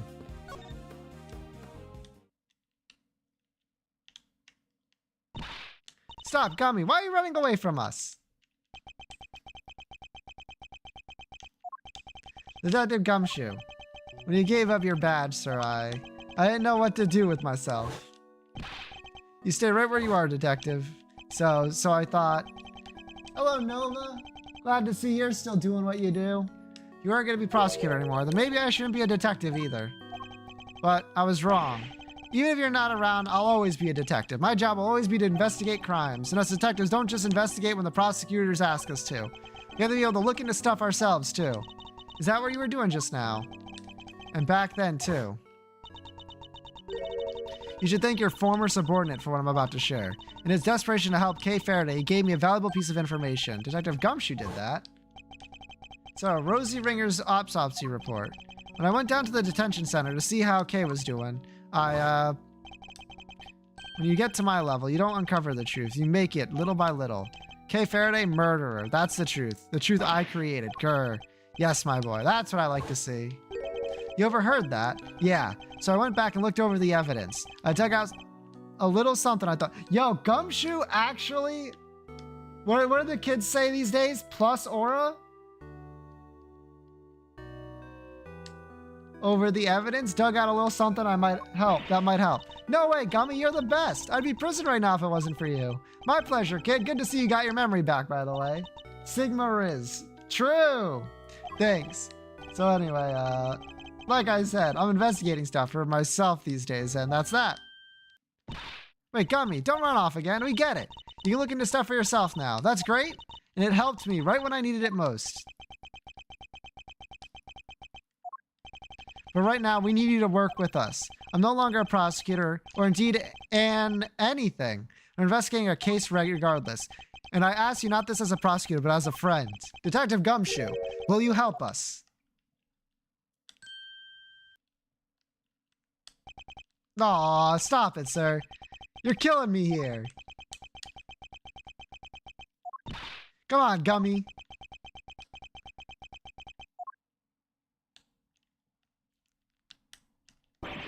All right, I'll do it. Just stop bowing and being nice to me, okay? It's weird. Gummy! Thank you, detective. So, what do you need? You tell us what you've discovered in the course of your investigations, detective. Yes, sir. Sure I can. All right, so I got 3 big things to tell you. Here goes. Number 1, I've got some results from you from when the forensics looked at that case closed. They found traces of what looked to be a powerful sedative. Brand was 3Zs. Guess that's what she was drugged with at Gord's Lake before she was taken to the roof of a big building. Sure seems that way. Now for number 2, I got a hold of all the footage from the security cameras in front of the big building elevator. Camera that captured President Wang and Judge Gavel that night. The elevator is usually the only way of getting up on the roof, correct? And therefore, anyone using it should have been caught on camera. That's right. So, winding the tape back to 2 nights ago, we should have been able to see Kay being carried up there while she was out cold. And did you spot me, Gummy? I watched it all on fast forward, everything from 2 days ago until the end. Yes, and nothing. No sign of Kay anywhere. I thought it was too good to be true. So how did the kidnapper get her up there? I think we'll need to look into that in a little more detail. If only there was some kind of elevator. Bozos? The last item on your list. Sir, this is the big one. The 3rd thing I have to tell you is, it's great to be working with you again. I hope you catch this perfect. It's the last thing I do, and that about wraps it up. I put you through a lot, detective. That doesn't mean I can start going easy on you. That's the big one, as you put it. Doesn't even have anything to do with the case. I would have preferred something of practical use. Oof. No mercy, huh? Guess I shouldn't have expected any less. Thanks, Mr. Edgeworth. A boy has been kidnapped. We need your help to find him. Kidnapped? Yes, his name is Sean Fenn. Oh, wait. The kid with the horns. You know him. I saw him earlier today. You mean this morning? Yeah. He got off that bus over there, and then he walked off towards the garbage disposal area. Where's that? Just over there. It's where all those offices in the big building put their trash before it gets taken out. Away. Where he went off after that, I couldn't tell you. I had to leave right around then. I think we better take a closer look at this garbage disposal area. Thank you, Gumshoe! Good one, Mr. Edgeworth, I think. You weren't showing me that for a reason, were you? It's a bug! You can't, like, trace this? Damn.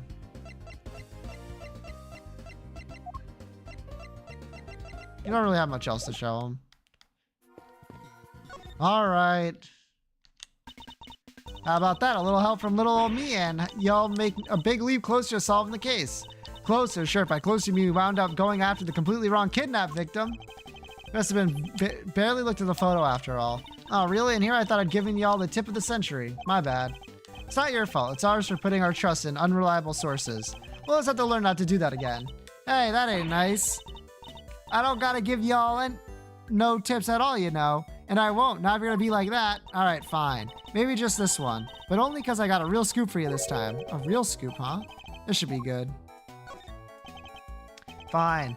I'm not expecting much, but you got my attention. What is this scoop of yours? Proof, that's what. Proof that Pterosaurus really is real. Alright. Okay, we're leaving. Wait. I ain't lying, I swear. Sure, it's hard to believe, but it's true. We don't have time for this, but we also don't have much else to go on, I suppose. Okay, proof? What kind of proof? Did you capture something on your tape recorder, perhaps? Oh, you're good, Ruffles. Sharper than a gosh darn tack. Capture the sound of that big old beastie breathing fire is what I captured. I was hoping for something a little better than that. Hey, don't make that face, dang it. I ain't lying. Listen for yourself. It's true. All right, ready? It's fire breathing time, Dignabbit. Rawr. There, well. Kind of hard to tell over the shouting, but it could have been some breathing fire, maybe. And tell me, Miss Lloyd, did you see this fire-breathing something with your own eyes? Well, not exactly with my eyes as such, being as how I wasn't precisely close by when it happened to him. Surely the real Pterosaurus would have been pretty hard to miss no matter how far away you were standing. Well, see, I was far away, but also recording via what you might call non-standard means. Would you mind explaining what you mean? I really dug myself a hole here, huh? See, I could have rigged me up a little wireless intercept, hoping to do a little scoop detecting. That's so sad. Poor insect. Not an insect, Kay, an intercept. She was listening out for radio signals. Could have been allowed her to listen in on any nearby transmission. Me and the chief have been down here at the big building sniffing around these couple days. Looking to Mrs. Hart's tips about the underground auction, I assume. Which would mean that you've been listening in on the radio signals in the area, too. Sure have, which is how I wound up hearing the most thunderous, ear-splitting noise you ever did hear. The pounding of feet, the electricity in the air, there it was, Pterosaurus at last. You made up everything except the roaring sound, didn't you?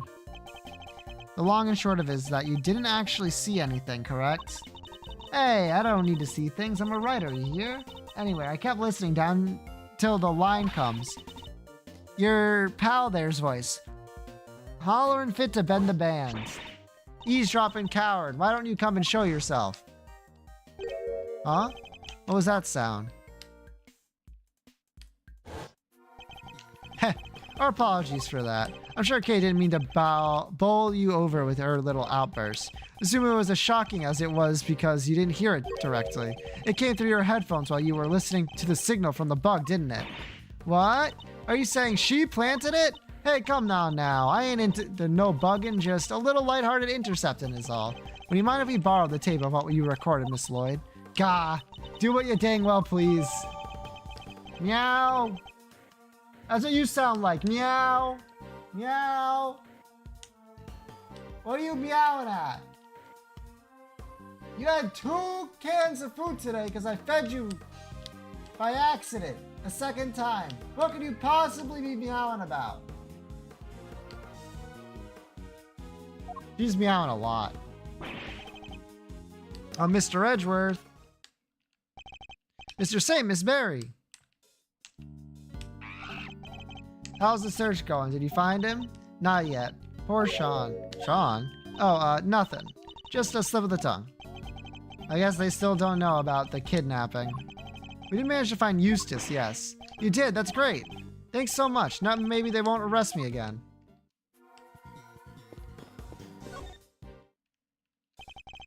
You're amazing, Mr. Edgeworth. How do you find Prosecutor Winter? With some serious investigative magic, that's how. It was pure luck, actually, but never mind. You didn't even need our help, huh? That's not true. Thanks so much for joining in on this search. Where do you look, by the way? Oh, this place a little ways called Sunshine Coliseum. Do you know it? Sunshine Coliseum. That's by the harbor. There's a whole bunch of people there for a big event. We thought it might be worth a look. You mean like a festival? Ooh, that sounds fun. Wish I could have gone and checked it out. Yeah, it was super fun. There were food stands and fireworks. Simon didn't like crowds much, but hey, you don't need to tell them that. All right, it's decided. When this case is finally over, we're all going to the festival together. Kind of lucky you found Prosecutor Winter so quickly. Lucky? In what way? We have to go practice soon for the show. We wouldn't have been able to help for that much longer anyway. I see. I'm sorry to have kept you from your duties at the circus. Oh no, it's nothing to worry about, really. We're glad to help. I'll do anything if it helps make sure they don't arrest me again. Really helped me out by finding him. I'm so relieved. Of course, just because they found him, that doesn't mean they'll find Warden Lagarde guilty. What? They might still throw me back in jail? No. I can't go back. I can't. Come on, Kay. Do you really have to torment the poor boy? Last person who should be saying that, by the way. Me and all my friends went out looking. But you beat us to it. No fair. Your friends? I guess she means the animals. Today's the first public performance of your new show, correct? Yep, it sure is. You practiced so hard for this one. So Mr. Saint will be performing too, of course. He practiced harder than anyone, even if he did spread the whole time saying no. He even went into the balloon to spread the word from the sky. So you have to come see him perform, okay? It'll mean so much to him, of course. Assuming we can solve this case before then. Shit. It did not buffer my down input.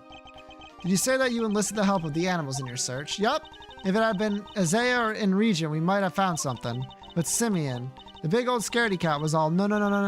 It put a stop to that. So boring. If it weren't for Mr. Saint, the whole town would probably be in an uproar right now. Oh, come on, Simeon. Why would you do that? Setting the whole circus loose in the city would have been super fun. I'm sorry. To you too, Mr. Edgeworth. Sorry. Why are you apologizing to me? I'm the one person who didn't say anything. Bup.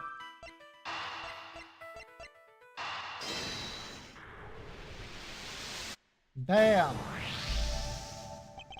Mr. Saint, you mentioned fireworks before. Huh?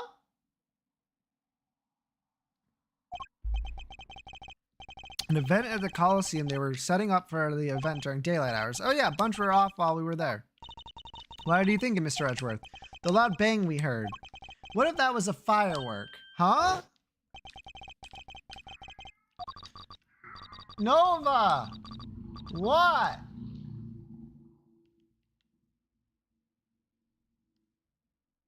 Oh my lord. By the way, this is the 4th time they've gone through this exact thing.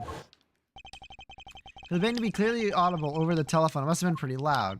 Which means fireworks, which means the Coliseum, so the kidnapper was near there, right? But how near? If fireworks were that loud, they could probably hear them from pretty far away. Yes, the area we need to search would be too broad to even consider doing it ourselves. But if the police were to lend a hand... Gumshoe.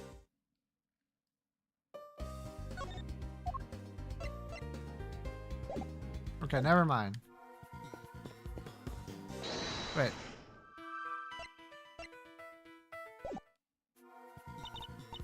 So Sean walked off in this direction, huh? It seems so, yes. Perhaps we'll find some clues here as to his current whereabouts. I will scour the area. I need some milk. This milk carton. That's the same brand Sean drinks. Something happened to him here. I'm almost certain of it. The trash is collected at 11 a.m. I guess that's why the enclosure is empty. There's a lot of stuff here earlier. Big stuff, too. Today must be the day they take the big stuff away. Yeah, sure looks that way. But the big squishing machine squished it all up good. They don't do that with the larger items. They just take them away as they are. They do, huh? How do you even know that, sir? Wait, Mr. Fender's pretty keen for you to join him, right? Oh, he sent you some kind of pamphlet on how to throw your stuff away from when you move office. You're spookily insightful sometimes, Kay, but only sometimes. Based on what we've seen and what Detective Gumshoe told us, I think there's a strong possibility that Sean was adopted from the garbage disposal area. It's kind of out of the way, prying eyes, huh? But why would Sean even come here in the first place? I imagine he must have had something to dispose of. But the truck's already come and gone. Guess we'll never know what that something was now. Totally empty because the garbage was just collected, you think? They get their garbage collected daily at 11 a.m. God damn, that's a lot of trash.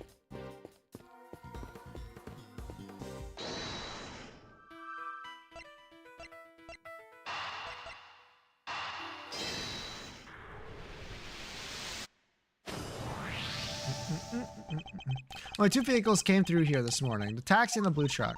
And Eustace was taken away in the taxi, right. Well, it seems that Sean was likely abducted with the garbage disposal area, and if the garbage was collected at 11 a.m. Oh, I get it. Now I see what kind of truck it was. Indeed. It must have been the garbage truck. But the police officer who told us about it didn't describe it as such. He only mentioned the fact that it was blue. Heh, some cop he was. How did he not even notice it was one of those cool trash squishing machines? Because it wasn't. Today isn't a regular garbage day. The day they collect larger items, for which they wouldn't use a specialized garbage truck. Just a regular truck like any other. But it was a garbage truck nonetheless. Where do garbage trucks go? To the dump, right? Wait a second. So you're saying the kidnappers disguised themselves as a trash collector, and then the truck would probably have been fake too, right? So maybe it didn't go to the dump. No.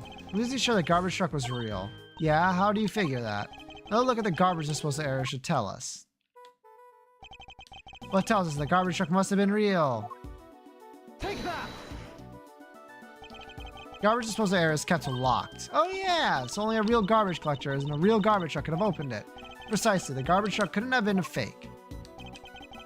Perhaps whoever abducted Sean put him in a large cardboard box they prepared for the job. Now, mix that in with the other oversized items, and the garbage collector would have taken it away, no questions asked. Exactly, allowing the kidnapper to await the truck's arrival at the garbage processing plant. They would then claim to have thrown the box away by mistake and collected without incident. Right. So where do they take the garbage after it leaves here? Let's see. Looks like we have two possibilities. Which of the garbage processing facilities was Sean taken to?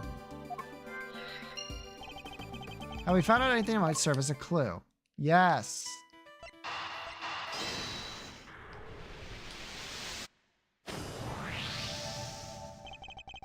So, based on the loud bang we heard on the phone call, we know that the kidnapper was somewhere in the vicinity of Sunshine Coliseum.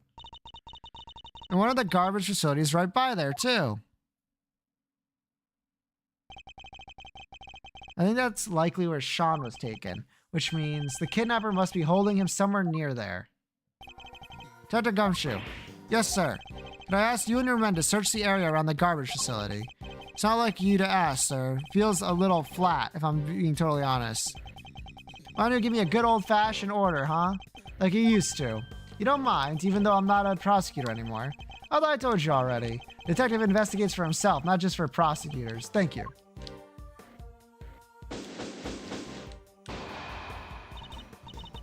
We're almost out of time. You're right. We need to hurry. I doubt Judge Gavel and the others can hold out much longer. I'm counting on you, Detective Gumshoe. I won't let you down, sir. It won't be an official search, but I'll put my best guys on it. You can count on that. I'm coming too, Gummy. I promise I'll snatch Sean from the jaws of danger. That's just what I'm going to do. I'll head back to the courthouse. Who knows? I may be able to drag the proceedings out just a little longer. All right. With me, everyone. Even in the depths of night. God, it's already striking too. There's not a moment to lose. Yes, sir. But I didn't finish. When no other bird dares to take flight.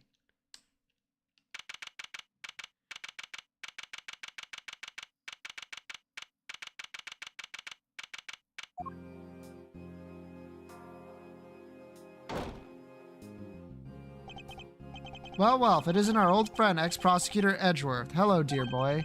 Celsius winner. The accused will turn to face the prosecution. I'm not done with you yet. I already told you, Francisca. It doesn't make sense. Why would I help her? I feel for her, of course. A woman in her prime sent to prison, it's enough to make a grown man cry. But to suppress evidence in order to keep her out of jail cell, no, that's preposterous.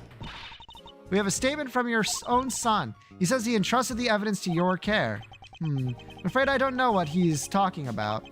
Or why he'd say such a thing. I don't know what's gotten into him lately. Yo, Francisca Edgeworth partnership? What if I could prove that you and Warden Lagarde are much more closely associated than you claim? I'm sorry, prove? I think we've been over this, dear boy. You're an ex-prosecutor, remember? Are you even allowed in this part of the courtroom anymore? Miles Edgeworth, I'm the one prosecuting this case. What are you thinking barging in like this? I'm sorry, Francisca, but it's important. May I speak on behalf of the prosecution just briefly? What are you doing? Judge Gavel, I come before the court with important new evidence. I ask that you allow me to present it. He brought his wig back, true. Have you lost your mind, dear boy? There's no way this can be allowed. Well, the defense hopes you'll let him, G. Just saying. What's the thinking over the prosecution side there, Fandango? Fine. The prosecution has no objections. Your objections are neither here nor there. This isn't a democracy, it's a courtroom. And this is flagrant contempt. Isn't that right, Verity? No. As long as Sean's still missing, she'll feel she has no choice but to go along with whatever Winter wants. If only there was some way of telling her, you might be found at any moment. Judge Gavel. I would ask only this, that you trust in me and in my assistant just this once. Speaking of which, where is Kay Faraday? She's currently searching for the most important piece of evidence of all. Objection. Nonsense. There's no more evidence to be found. You're just stalling for time. The most important piece of evidence of all, eh? Hey, G. I don't know what this evidence is, but maybe we should trust in Miles' little pal. What do you say? I mean, I say little pal, but she's way... Nova, it's a big scene. You can't just be meowing. But she's way more than that. She's the one and only great thief Yatagarasu. It seems Fender has sensed what I'm getting at least. Judge Gavel. The evidence I'm talking about. We're almost certain we know where it is. Kay is only moments away from snatching it from the jaws of danger. Very well. This is highly irregular, but I will allow it. You have my thanks. Have you all gone completely mad? You said you had important new evidence. Evidence of what exactly? Just what I said, that Warden Lagarde and Chairman Winter are far better acquainted than he claims. Allow me to present it to you. The link between Excelsius Winter and Fifi Lagarde. Take that! This document is a report regarding the interrogation of a certain someone. Oh yeah, and who might that be? The late Mr. Bronco Knight. And the interrogation was to be carried out by none other than Warden Lagarde. Wait, is that the interrogation where... Yes, where Knight was killed. This document shows Warden Lagarde planning the interrogation in which Mr. Knight was murdered. This is indeed important evidence. Miles Edgeworth, you referred to the document in question as a report. Would you care to elaborate? To whom was this report addressed? A very good question, Miss Von Karma. And the answer is the most important new revelation of all. We recovered this document from a safe in the storeroom on the 51st floor of the big building. That's the storeroom where the lots for the underground auction were kept. It is. An auction, if you recall, that was presided over by one Excelsius Winter. And that is to whom the report in question was addressed. You still mean to insist that you and Warden Lagarde barely knew one another? I'll refrain from commenting on that matter, for the moment, if you don't mind. What? I don't believe it's been conclusively proven that I was the auctioneer yet, has it? Have you forgotten the events of this morning already? I think I proved that fact more than adequately. I'll admit defeat in that particular arena, yes. But that was not the courtroom. Can you prove the same thing here, my boy? That I was the ringleader, did you call it? If you can't, then, well, you certainly can't prove that the report was addressed to me. You don't wriggle your way out of this one. So unfair. Tell him, Verity, please. I'm not being slippery at all. I'm being entirely reasonable, wouldn't you say? Unlike you when you permitted Mr. Edgeworth this bizarre interlude. That was most unlike you. It's saddening, truly it is, to see you failing in your sacred duty to the law. Almost saddening enough to make me want to take drastic measures.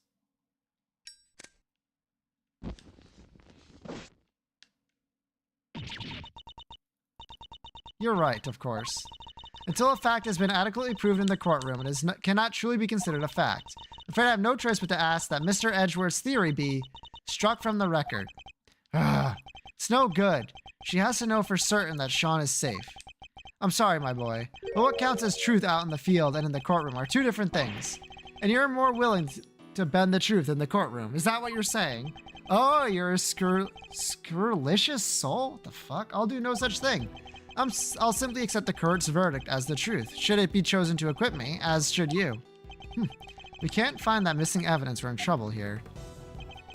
Well, Verity, I think we've heard about all we need to, don't you? There's no way that evidence is turning up, ever. A quick not guilty and we can all go home. Winner! Who said that? Oh, come on. There's only one idiot that loud. Dad! Eustace. Snivel. What are you doing here? Mr. Winter, what is the meaning of this? And where have you been? You can't just abandon your duties like that. I'm sorry. You're unfit to be a prosecutor. You're a complete and utter disgrace. Sniffle, why, Eustace? Why can't you not get in your head, Sob? This is no place for an incompetent fool like you. Dad. I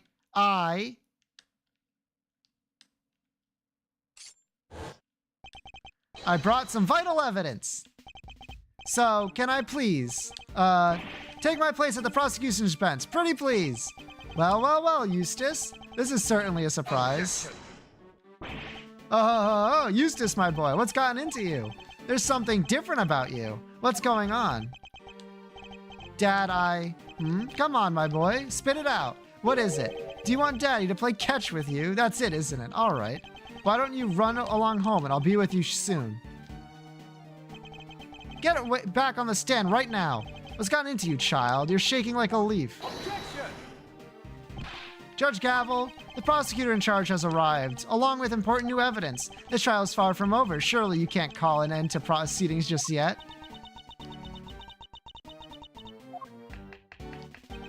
No objections from Team Defense. Only wish we could have our original team captain say that herself, though. The prosecution has no objections either. You think this farce is going to continue? There's no chance of that. None at all. Isn't that right, Verity? He still thinks he was successful in his bid to kidnap Sean, but we know different. Sadly, as long as the boy remains missing, nothing changes. Judge Gavel's hands are still tied.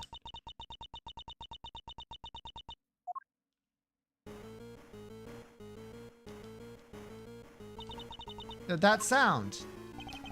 That's her cell phone, huh? Mine is also ringing. Whoa, I'm getting a call too. Mr. Edgeworth, Mr. Fender. We found Sean, yippee! We found Sean. Detective, you did it! Most important piece of evidence of all, huh? That's some stellar work, your great thiefness. Heh. Thanks. We just thought you should know right away. See you all soon.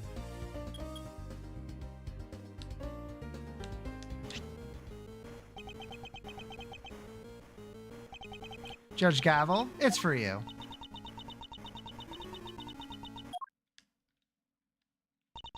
Hello? Yes, I understand. I'm so glad you're safe.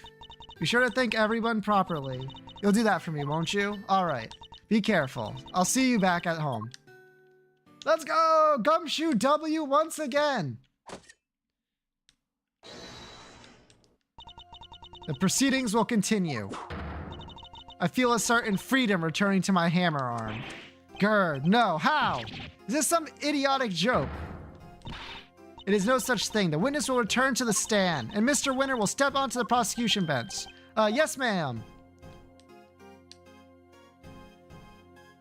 Little crowded up here, but sure. Eustace Winter.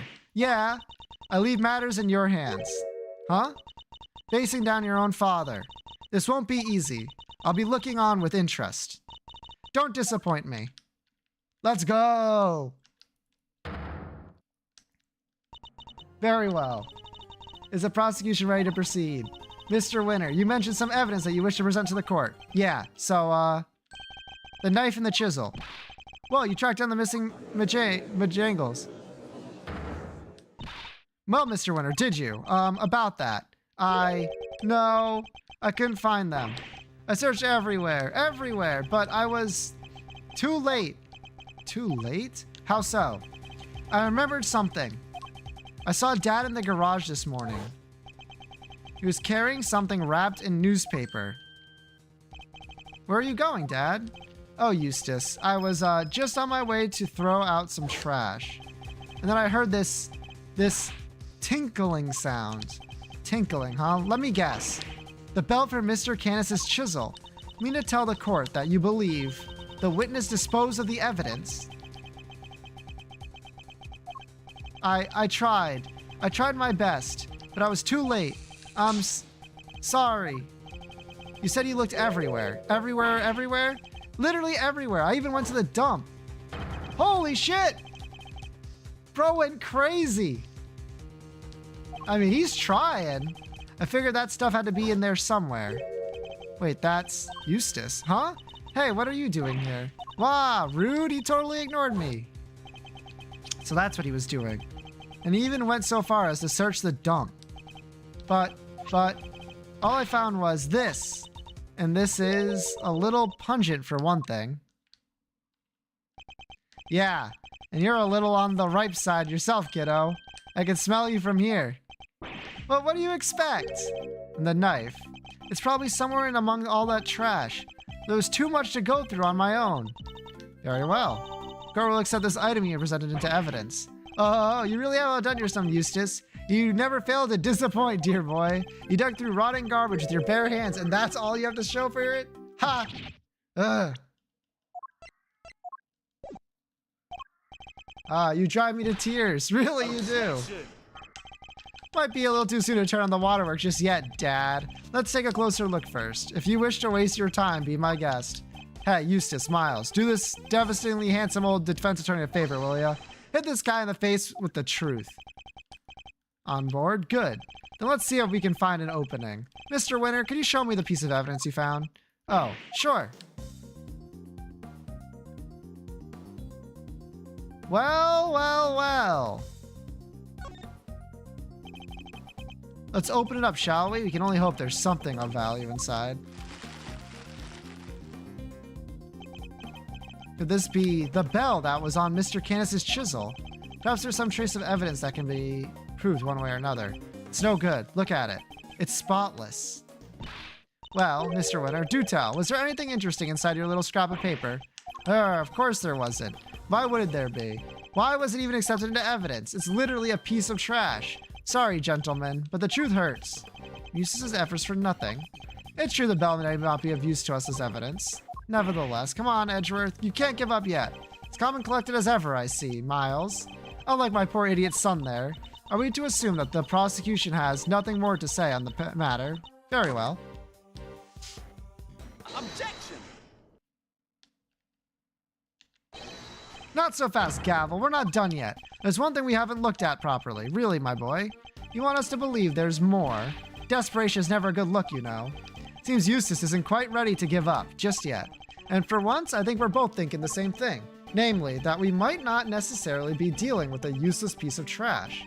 We can't know for sure without looking some more closely, but if I'm right, we're talking about the piece of newspaper the bell was wrapped in. Seems we really were thinking the same thing. Ha! It's beautiful, really, it is. Tear-jerkingly so. Some might call it a heroic optimism. Some might call it clutching at straws. Whatever one calls it, to put all one's faith in a worthless piece of garbage. That takes belief. Heh, let's take a closer look and see if it's as worthless as you say, shall we? Eustace, if you'd be so kind. Death. Are these finger markings? And look, it's covered in some sort of oil. Judge Gavel, I'd like to have this examined for fingerprints. Can I request that you call on someone from forensics? Very well. Summon a technician right away. Brother, it says death! The results, Your Honor. It's been confirmed that these are finger marks. Unfortunately, it looks like they were made by someone wearing gloves. No! Oh dear, well that doesn't give you very much in the way of evidence, does it? But I suppose it makes sense if you think about it. After all, this was important evidence. What kind of idiot would handle something like that without gloves on? Oh, that's right. The kind that would flail about desperately like you, my boy. Wow, way to talk to your kids, Super Dad. I'm really calling a spade. Or in this case, an idiot an idiot. God, he really does suck. Real winners know how to keep their emotions out of things. Man whose whole gimmick is crying be like, and take no pity on the weak and the foolish, including their own ineffective offspring. Dad, you spent the last who knows how long proclaiming yourself to be a prize-winning prosecutor. Thanks to my little pep talk this morning, you finally know exactly how those prizes were won. It was all thanks to me. Thanks to the power I wield. You've never stood on your own 2 feet. You've always been coddled. First by me, then by Verity. Dad. Oh, dry your garbage-smelling tears. Garbage-smelling. Now that its stench doesn't suit you. Even if it does make me sniffle. Turn up my nose in disgust. Objection! No, you're wrong. I am, my boy. Wrong about what? I'm not the one that smells. You are. What did you say? Yeah, you smell, and you don't even realize it. You couldn't hide it even if you wanted to. Edgeworth, Take a sniff right where the finger marks are. You want me to smell it? Is that oil? Yeah. And I know where it came from. Wait, I know it from somewhere too. It smells of engine oil in here. I guess Wiener Sr. must be something of a motorhead. That odor tells us something. Something important. Tells us exactly who threw this piece of evidence away. But I guess my dad's right. I guess I'll never be a real winner. I'll never be able to keep my emotions out of things. And I'll never, Sniffle, be able to stand up to him no matter what he's done. Eustace. Be strong, Eustace. Remember what you told me. You said you were going to be different from your father. A different kind of prosecutor. And you are a prosecutor. We both are. That's why we're standing here in this courtroom. Prosecutor's highest responsibility is to the truth. To see that it comes to light no matter what. We expose crimes and we see that their perpetrators are punished. No matter who they may be. So if you truly mean to continue on as a prosecutor, you know what you have to do. I made you a promise. I said that if you could summon the courage to find your feet again, I'd help you. This isn't something you should have to do alone. I'm here. I'm right beside you. Thanks, Edgeworth. You're right. Those finger marks tie my dad to this crime. We just need to show everyone how. Yeah, wow, who'd have guessed? The mechanic gloves. The smell you pointed out to me, Eustace. It's the smell of engine oil, isn't it? Motorcycle oil, even. Yup. We both smelled it before in the same place, yes. In Mr. Chairman Winner's garage. What's more, these fingerprint marks feature some distinctive patterns, don't they? The outlines of the letters D-E-A, T, and H, the same letters that appear on the fingers of these gloves. Oh, gloves that can be bought in any store. How does that prove anything, dear boy? How indeed? That's not the only thing that connects your gloves to the piece of newspaper we found. Let's look again. The bell was wrapped in. Compared to the gloves we found in Chairman Winner's garage. There's a feature that's undeniably connects the two. It's the A. Look at the letter A on the fingertip. Half of it's missing, exactly as it is in the print of the newspaper. What? I would also like to draw the court's attention to the dirt on the gloves they're covered in. I think it might be worth having its composition compared to the dirt on the newspaper. A match would make for even stronger evidence that the print was made by Chairman Winner's gloves. Officer, have the dirt on these two pieces of evidence compared right away. Grah! Curse you, Edgeworth, and you, Eustace! Who do you think you are? You're nothing but mere prosecutors. Sorry, Dad. I think it's time you admitted defeat. You suppressed vital evidence, and we just proved that in a court of law. And you did it to try and protect the defendant. What? Do you think you're going to be able to take that stick? You think they'll send me to prison? Me? You think you'll be the one to finally take me down? You're a fool, child, a fool. Just give it up, Dad. Admit what you did. You think you stand a chance without me around? You won't last 5 minutes. You know what? I think I might be okay. All I ever wanted was to become a prosecutor, to make you proud. But after your men kidnapped me, and I was lying there in the dark all on my own, I got to thinking how powerless I was in all this because of you.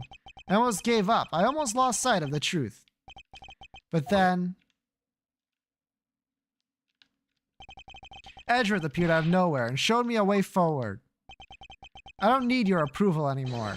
And I don't need you. Get owned. After all, I found that evidence on my own, didn't I? My men kidnapped you. What are you talking about? I guess the courtroom is as good a place as any to tell you the truth, Dad.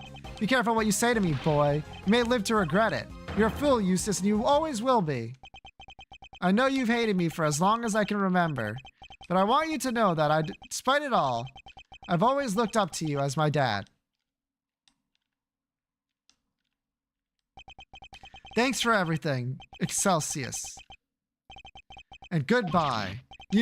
When did you need me, dang it. You can't possibly survive without me. Eustace! That's probably like really long, yeah. Me when I'm Courage the Cowardly Dog? That work? The court hereby accepts that vital evidence in this case was suppressed by Chairman Winner. The crime will be tried, and an appropriate punishment will decide at a future date. But for now, we must turn to the matter of the knife and the chisel, which still have not been found. However, I believe a full search of the garbage facility may well remedy that. What? You're going to dig through all that trash for the knife, darling? But then... Don't worry, Warden Lagarde. I'm sure your punishment won't be too unpleasant. Oh, you devil, punish moi impossible. Excelsius, you blathering buffoon, what did you do? What did you do? All your swaggering bluster about how they'd never declare me guilty, and now this? You're the one I went to after they arrested me because you made me believe I could trust you. And not only did you kidnap a child to try and help me, it didn't even work? Idiot. You. Feckless, useless idiot of a man. An unsightly outburst, to say the least. But an informative one, too. Wouldn't you agree, Eustace? Yeah, she really let some juicy info slip there, right? She did, right? Yes, she did. We really need to work on your confidence. Very well, then it seems we may be able to bring these proceedings to an end at last. Not so fast. Not so fast. What? Huh? Who's that? Lang? Sorry, Judge Gavel, your happy ending will have to wait. Lang Shi says, the end of the trial is not necessarily the end of the matter. Who are you? Just a lowly lone wolf investigator by the name of Shi Long Lang. And you have some sort of objection to these proceedings, I take it? Ha! Not really. Your suspect over there is guilty for sure. Guiltier than you know. Lang. Like the Lang from 12 years ago. Yup. Good to see that you're finally about to pay for your crimes. Even if it did take a while for you to get what was coming to you. Agent Lang, explain yourself. Are you familiar with the SS5 incident? I certainly am. It happened 12 years back. Wait, 12 years? Look, a lot happened, okay? This was like 12 years ago or more. My father and the president being friends, our family being the ones who kept him safe. He just changed one day. It was like he became a different person. Now he doesn't trust the police one bit. Wonder what happened 12 years ago. Could this all be connected to Agent Lang's father and his relationship with the president somehow? Fifi Lagarde, an Excelsius winner. In the flesh, I've waited a long time for this day. After all, you're the ones who threw my family name into the dirt. Eek! Or you assume that you have some personal connection to the incident in question. I do, but I'm not here to talk about that part, the past. Not yet, anyhow. Right now, I'm here for you, Gavel. Me? You and one other person.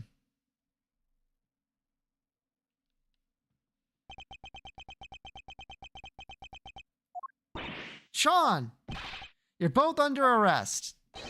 On suspicion of having conspired to murder Di Jun Wang, president of Genfa. Where's your evidence, Agent Lang? All in good time, Mr. Prosecutor. We haven't even started our investigation yet. Oh, my suspect's on the scene with me while I look over everything. Again. What have you uncovered, Agent Lang? I need to know.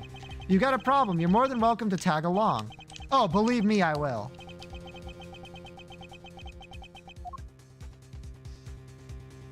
Good old flashbacks. The end of the trial is not necessarily the end of the matter. We certainly haven't come anywhere closer to solving the mystery of the president's murder, or uncovering the truth behind these so-called monster sightings. Oh, don't worry. I'm counting on you at least trying to track me down. That'll be half the fun. Not that I rate your chances of bringing me to justice particularly high. But figuring out who that was on the phone. Yes, I'd say that matter is far from over yet. To be continued. You know what? What a perfect time for a to be continued.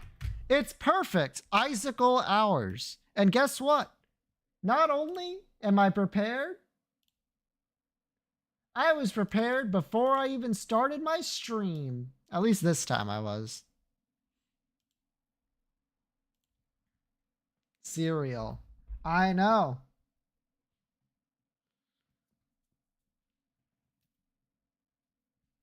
Pretty crazy. Evil Eye. That makes sense. Evil Eye. Yeah, that makes sense. Passive item room. Wow, that's it, huh? Passive from an item room. Not tier 2. Malacria? Okay, it's not red. It's not tier 4. So 0, 1, or 3. 0, 1, or 3. Thinking on this. Like a 0? I'm thinking maybe like Speedball. That would get us some more colors.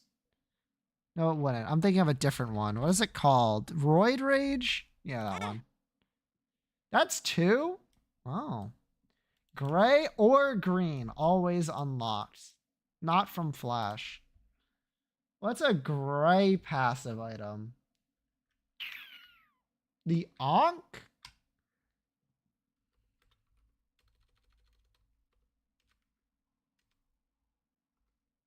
Yeah, there it is. That's tier 1. Okay. It is gray. Can I get a description? Black heart cards, familiar. Pills, red hearts, runes, spiders. What? Black hearts, cards, familiars, pills. This is dark bum.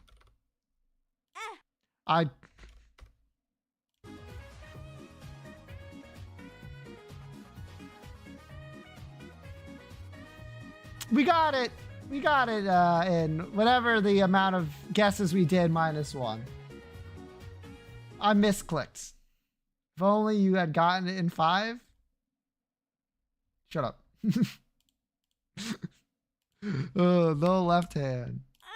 As far as I'm aware, whoa, more. Holy shit. Locus of pestilence? Less than 20. Fly. Room enter status effect. Green or white. Okay, that's hard. That's difficult. Could be green. Is it like Bob's bladder? It's not green. It's white. All right. White and fairly longly named.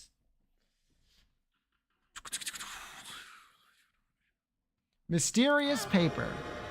Less than 16. It is white. Items, room enter. Is this cracked die? 1, 2, 3, 4, 5, 6, 7, 8, 9, 10, 11, 12. It's not. Worm? You think it's a worm? It's not a worm. None of those are big enough.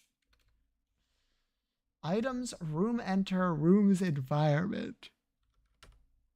Torn card, fragmented cards, not really white of any kind. Ace of spades, no.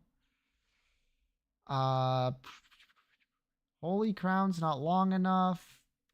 Cain's eye, not long enough. Yeah. It's like 15, 14 or 15.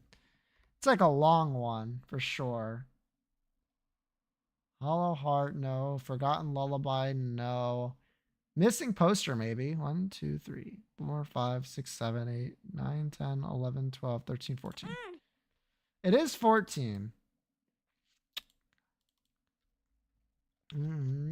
So that's good. Now we just got to figure out which 14 item it is. Rib of Greed, no. Polished Bone, I don't think so. Silver Dollar?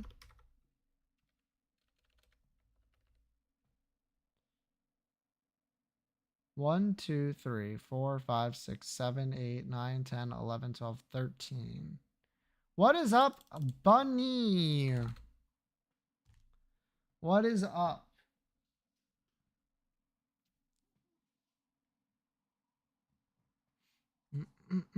Bum.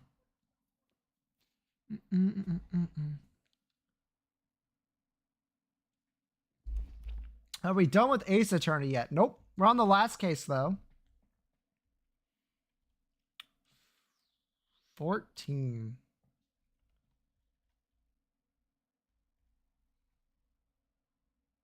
We're balling. We're balling. This is the longest game ever. Well, it's technically 2 games. It's the first game and the second games. Something tells me this isn't the last case. This is, in fact, the last case. It's episode 5.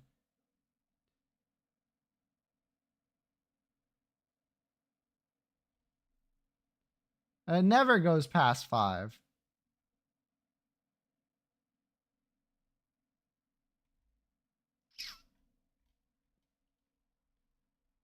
What is this?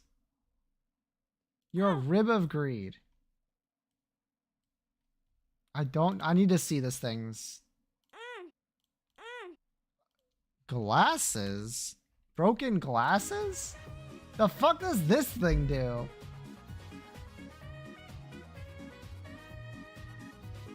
I literally don't know what broken glasses does. Items, room environment. Fallen, post a description. Hello, Guha. Chance to shoot extra tier? Apparently not. Well, Fallen gets a description for that. I've been playing Pokerogue while I was doing other stuff this morning to try to get some of the Halloween shiny variants. And I finally got myself a shiny Zacian. Let's go. 50% chance to spawn an extra blind item in treasure rooms. Rogue, not Pocket? Why the fuck would I ever play Pocket?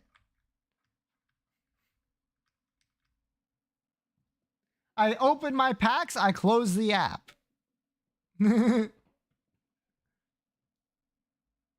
blind fast in all future item rooms. This one will be hidden ? That's cool, I guess. I've never used it or seen it being used, but I guess it is a challenge item, that's why. Nah, Pokerogue's fun. Pokerogue's a fun time. I literally just do Zacian carries, and now that I have a shiny Zacian, ooh, baby, we're ballin'. We are ballin'. That's gonna help a lot with that. All right, it's time.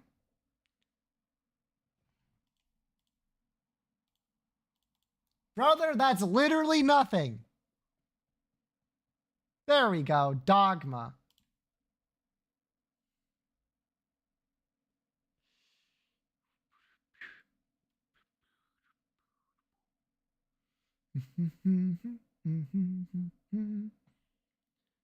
I think these two are in common. Seals. Void. Egghead. Secret room item. Secret room item. I think this is a secret room item and this is a secret room item, right?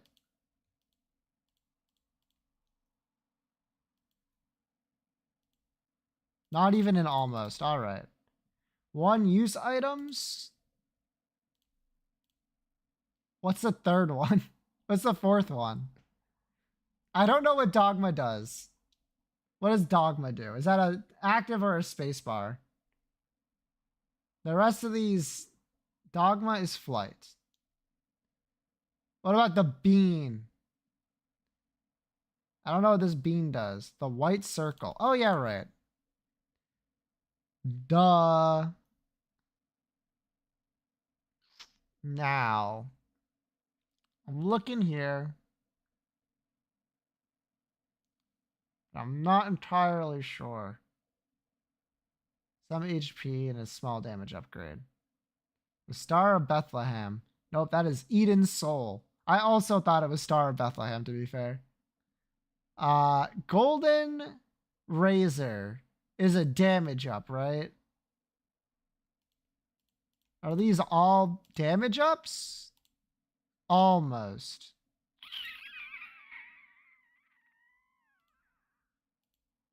Shit.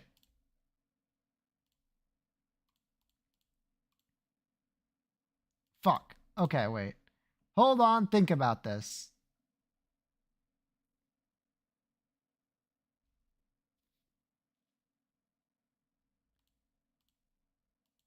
These all have something to do with money, perhaps?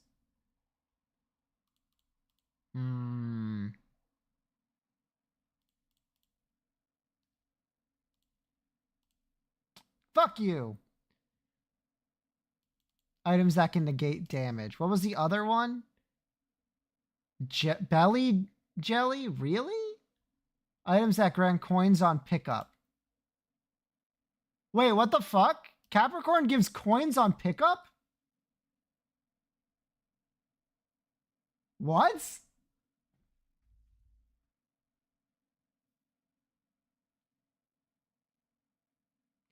Swunker hat can negate damage? I knew that one. But Golden Razor Blade can also negate damage, can it? Like if you use it right before you get hit?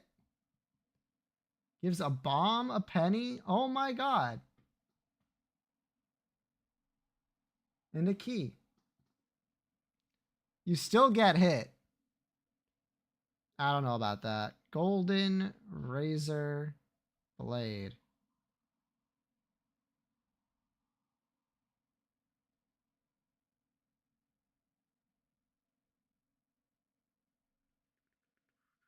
Oh yeah, it doesn't act like I thought it. I don't think it was a razor. I thought it would act like the regular razor blade and make it look like you got damaged. Oh well. First of all, belly jelly. What the fuck's belly jelly, man?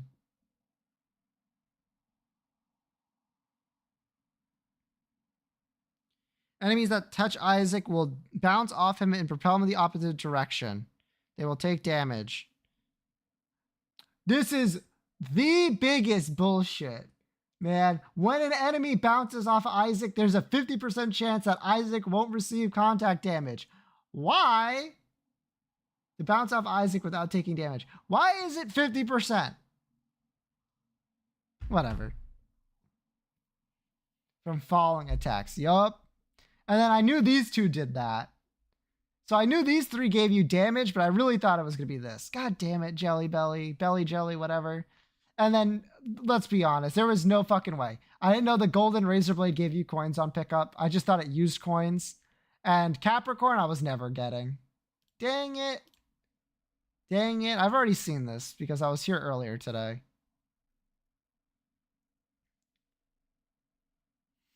Final Evolution, normal. Final Evolution, ghost. Final Evolution, I'm going to go with, for ghost, Final Evolution. How about Miss Magus? I don't think I've ever used that yet. Your Final Evolution, water. How about, I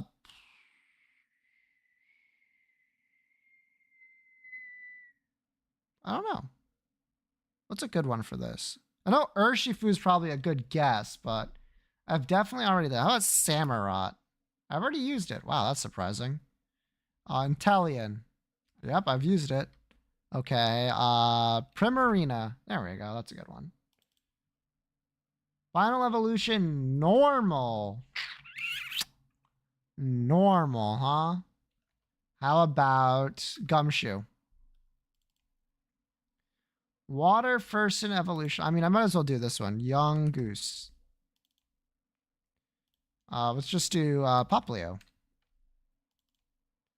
Nice. Ghost. I mean, Miss Magus. I mean, Mischievous. But I could do something better. I could do something like Shuppet. I've already used that. Duskull. Already used it. Gumshoes is not real. Gumshoes is very real.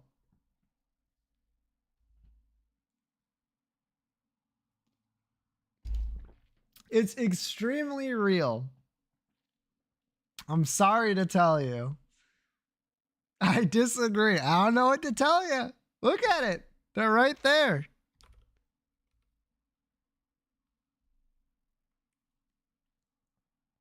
I have used that. Shit.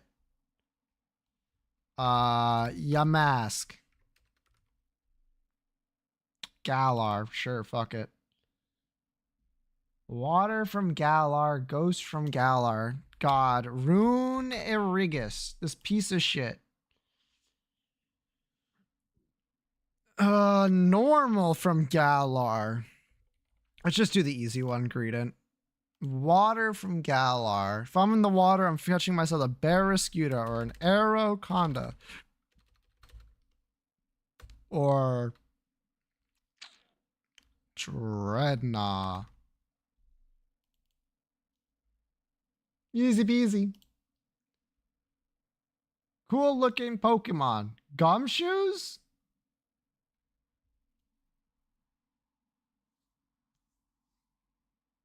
I don't know about that. Wait, what the fuck? What? I just noted the stream title. What about it? We're sending Kay to jail? Yerp. She deserves it. She did, in fact, steal something today. Actually. Kay did steal something. Kay would never do that. You'd be surprised.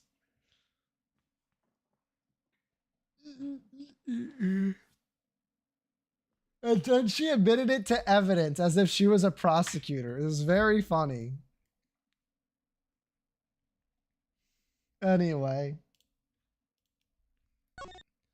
We probably still have like, what, 3 hours left of this case? Let's see. Oh, fuck. A lot of hearts here. Kill me. I put the wrong window down, I think. There we go. I love Pokemon. Yo, same. Don't worry. I didn't go forward any bit. I made sure to double check that I pressed the right button. I did not.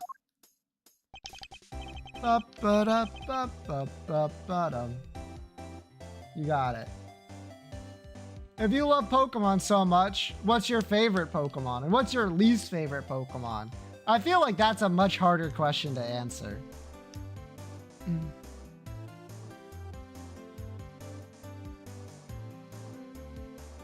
Favorite is Stunfisk. That's a good one. I'm not gonna lie. That's a pretty good one to dislike. Do not pass go. All right.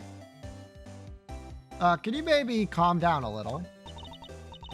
Calm down? No way, Jose. Not until y'all come clean. It's for your own good, dang it. Our intrepid reporters refuse to give up, even in the face of repeated stonewalling from the crew. Look, you ladies need to stop harassing these people. I'll have to ask you to. You cops sure got a lot of nerve. Y'all are the ones who let Pterosaurus run wild. Well, redeems different prices.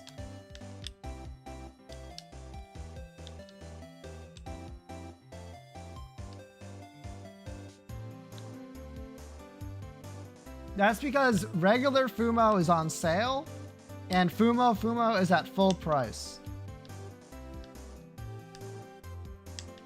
One's more special. Also that, and I'm not the likely excuse. That's why one is 600 and the other one is 499. Nova, what's the matter? Don't you just like yawn at me. That's what I do. You just like sat down in the middle of the floor. All right, you leaving? Look, we're not breeding anything. This is a movie set. There's a girl who told me she done seen Gordy with her own dang eyes. I saw something, but that doesn't mean we're keeping monsters here. All right, break it up. Oh, Mr. Edgeworth. And Sean. Y'all are on the trail of this here monster infestation too, huh? No, we're on the trail of a criminal. Lang Shi says, the darkness of a criminal's heart can sometimes be compared to a monster. That is to say, a killer is no different from a monster, really. Agent Lang, this is highly irregular, sir. We can't allow members of the public onto the crime scene. These people are important witnesses. I need them to be here. Well, Agent Lang, here we are. Where do you intend to begin? Let's start by summing up the facts. President Wang's body was discovered here this morning.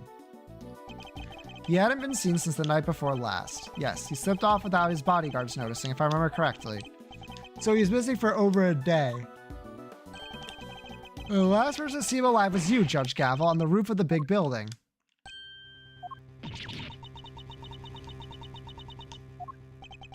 Why did the two of you arrange to meet? I'm sorry, but I can't say. Not even to defend yourself from an accusation of murder. Why? Why can't you just tell us? Please, Judge Gavel, we're trying to help you. Ha! She can't say because she'll only discriminate herself further. I know you had something to do with the president's murder, and I'm going to prove it. Objection! You said yourself that the body was only found this morning. How would you explain the time that passed between Judge Gavel meeting with the president and then? That's exactly what I'm hoping we're about to find out. Particularly interested in what happened last night. So why don't you tell us exactly how it all went down? Sean Fenn? Me? We know you were here on the set last night. You were, Sean. We have testimony from the woman over there and forensic evidence from the footprints that prove it. You came back to run your lines, right? What? You were spying on me. I'm sorry. I was just making sure you were okay. It was late. I was worried about you. How many times do I have to tell you? I don't need you to worry about me. Sean, that's no way to talk to an adult. She was trying to look out for you. Apologize this instance.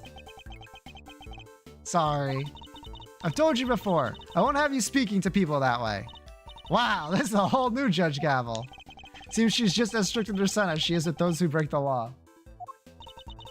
Are you listening to me? If I've told you once, I've told you 1,000 times. You must.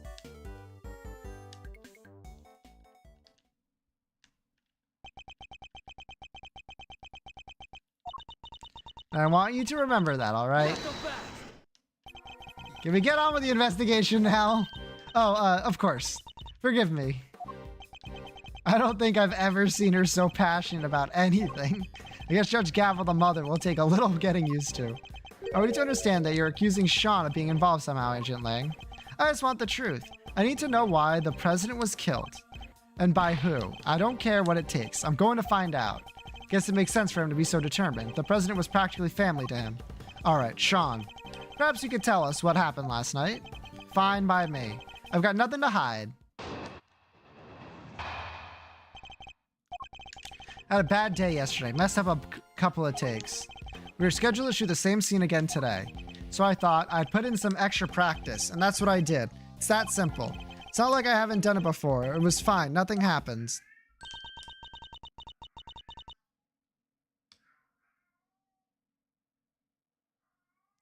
Nova, you're so loud my mic is picking you up. Can you at least meow a little quieter? You've been rehearsing late at night again. When I called you yesterday evening, Sean, you said you were at the hotel. You called him? Around what time?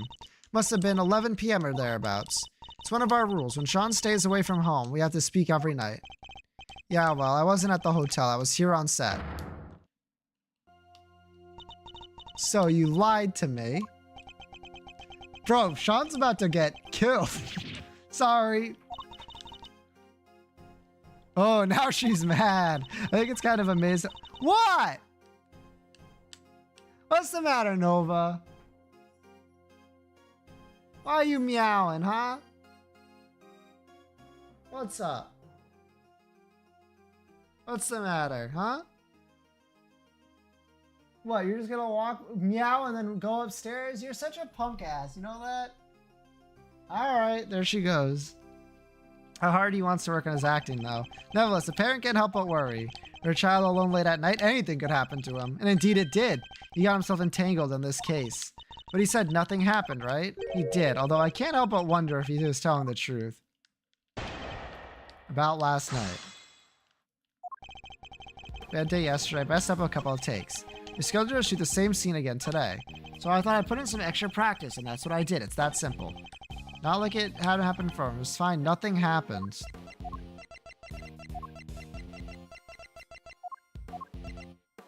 Objection! Bro, come on. I didn't even need to press you for this one. Nothing happened. I'm sorry, but you're lying. This proves it beyond a shadow of a doubt. Wait, that's... How did you... That's right. Your rehearsal tape. God. What? You have video footage from last night. We do. If you watch it, you'll see that it was no ordinary evening. There's a footprint there already. There is. And I'm not sure that's an everyday sight even on a film set. Sean, why would you keep this from me? No reason. Liar! That stuff might work on your mom, kid, but it's not gonna work on me. I can't say that word, otherwise male protagonists might have a fit. Why did you hide the tape? Sean, you have to tell us. You. Look, I just didn't want anyone to see me rehearsing, okay? Excuse me? Look at your chat messages. You know exactly what I'm saying. I just didn't want anyone to see me rehearsing, okay? I don't like it.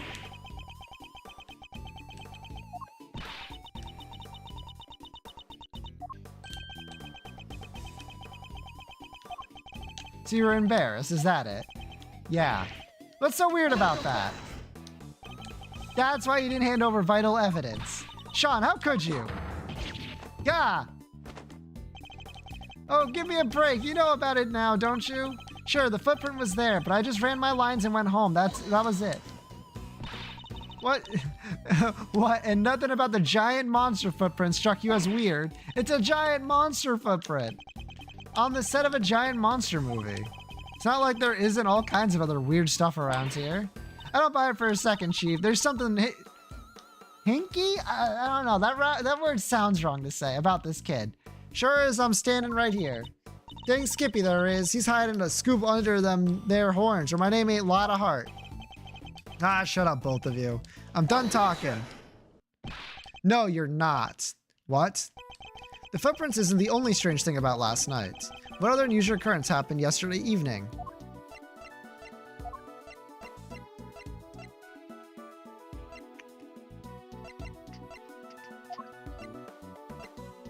Take that!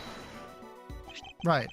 The model that Pterosaurus had fell from the roof of the trailer last night. You expect us to believe that you knew nothing about that? I don't know what you're talking about. Is that so? I told you, I ran my lines, I went home. That was it. What do I know about some stupid falling head? Or are you saying you can prove I know something? Sadly not. It's entirely possible the head fell after Sean left. No proof, huh? Then this conversation is over. Something tells me he doesn't want to talk about last night anymore than is absolutely necessary. What is he hiding? Hold it right there. What is it, Agent Lang? Heh. So it's just as I thought. Thanks, Mr. Prosecutor.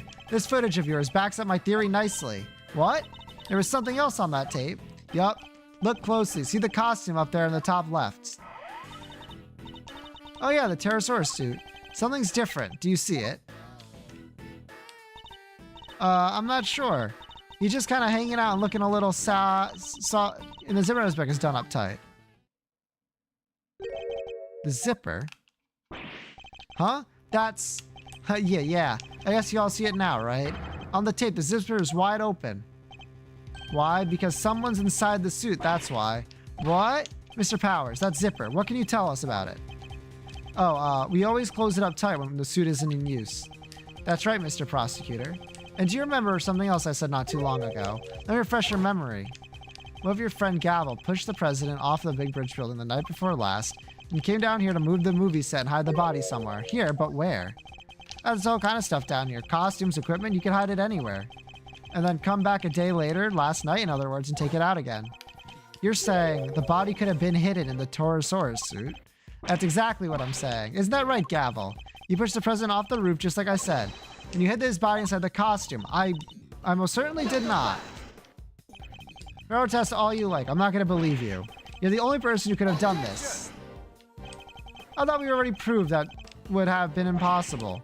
The movie set was locked at the time. There's no way Judge Gavel would have been able to get in here. What if she had an accomplice? What? I've got a little theory for you. I think you're going to like it. Okay.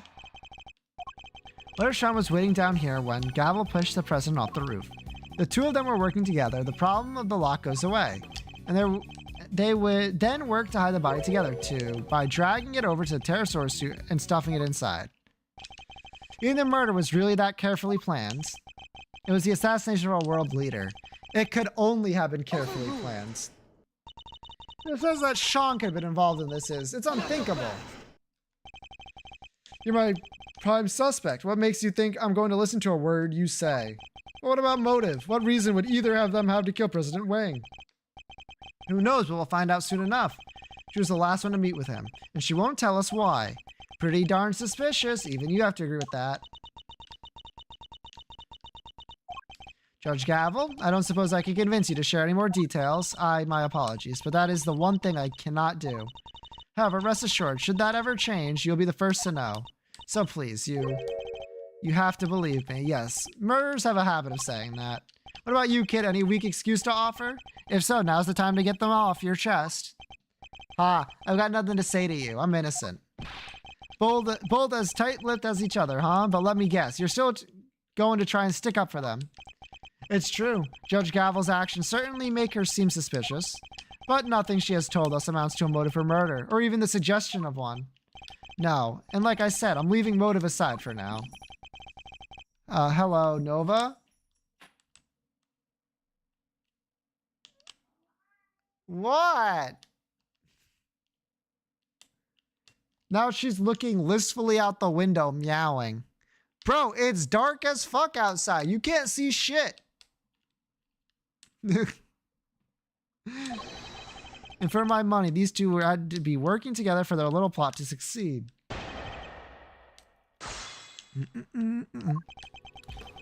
Down here when Gavel puts the president off the roof. Hold it!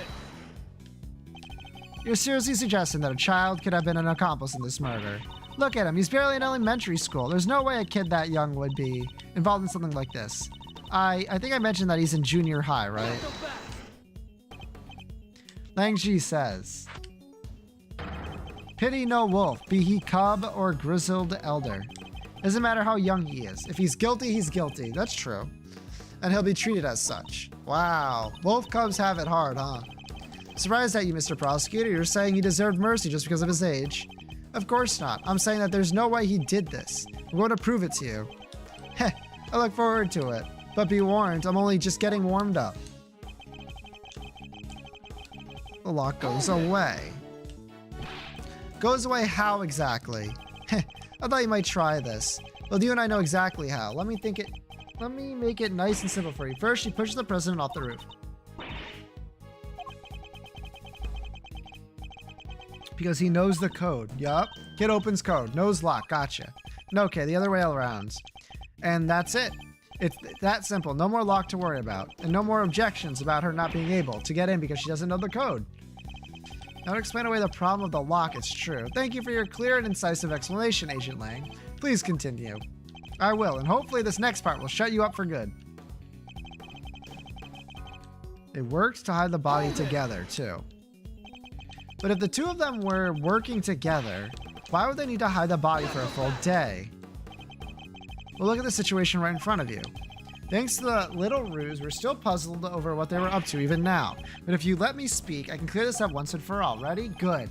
So like I was saying, they worked together to hide the body. By dragging it over to the tourist suit and stuffing it inside. Hold it!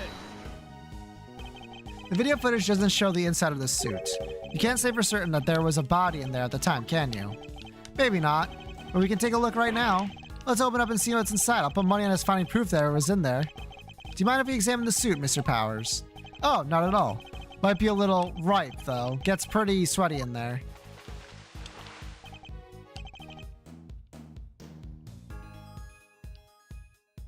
Oh, it's filthy. Yeah, that's weird. I always clean it out pretty good. If you don't, it gets kind of moldy. In other words, what we're looking at is proof that someone other than you used the costume. That dirt in there must have come from the body. I guess the president was lying right in the middle of that footprint. Probably would have gotten pretty dirty. Exactly. Well, everyone happy? Covered with dirt.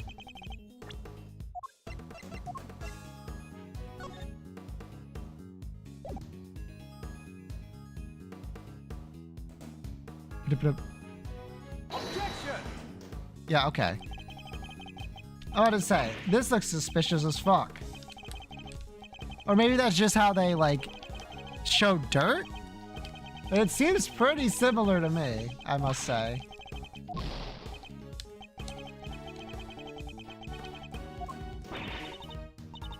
Agent Lang, we're talking about. We can't go up against him. We're totally sure you have something. You're right.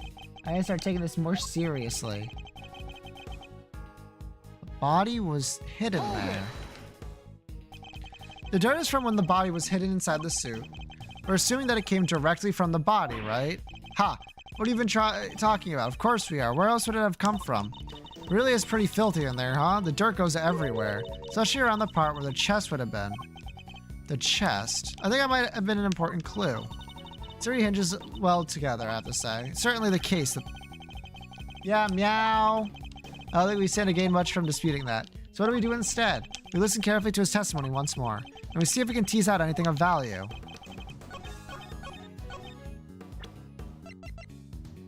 Objection! It really was just that? Alright. You're so loud, Nova. Their assumption is that the inside of the suit is dirt because the dirt came from the body. Would it be safe to say that's the case? Why? Is there a problem? The part of the suit directly in front of the opening is particularly dirty. Yeah, it really is. But look at the victim. The area of his body that would have been in contact with that part of the suit isn't dirty at all. If the victim had been crammed in there, as you suggest, his chest would surely be covered in dirt. Got. Fine. So what's your explanation? How did all that dirt get in there? Based on the videotape, there may well be of someone in the suit at the time. So who was it if it wasn't the president? Come on, Kay, think. Where was it? It's something the matter, Kay. I've seen dirt like that somewhere else, I'm sure of it. I just can't think where. Dirt with weird little gray bits in it. Gray bits? She's right, there is something mixed in there. We're stuck to something else we looked at. Okay, so now we're doing this. Stuck to something we looked at. An item of evidence, maybe. It's probably worth checking. Ba-da-ba-bum. Take that! As Kay pointed out, the dirt in the suit contains small flecks of something gray. And we discovered similar flecks stuck to an item belonging to someone we recently had dealings with. The item in question being these gloves. You're right, the dirt does look similar. But so what? What are you saying this stuff is? What exactly are these gray flecks of yours? Oh, the gray flecks are...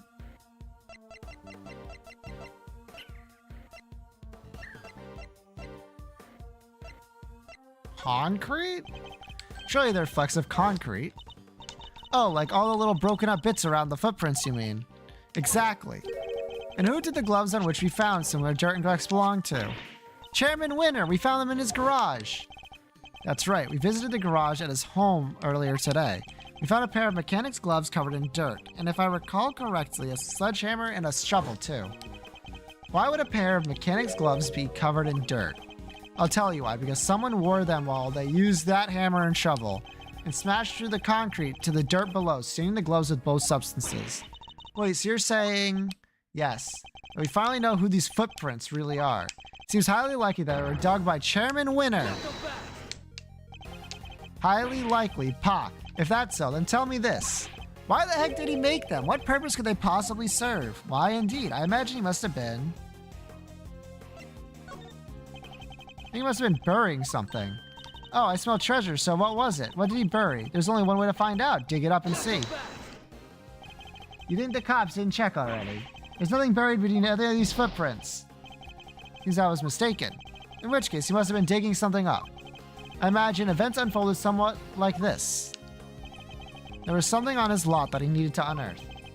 In order to do so, he cut the chain on the side of the entrance and gained access from there. Then used a sledgehammer and shovel to dig the 3 footprints.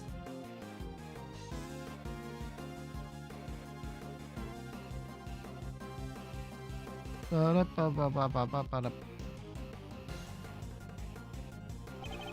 he found what he was looking for, he bagged it up and filled in all the holes.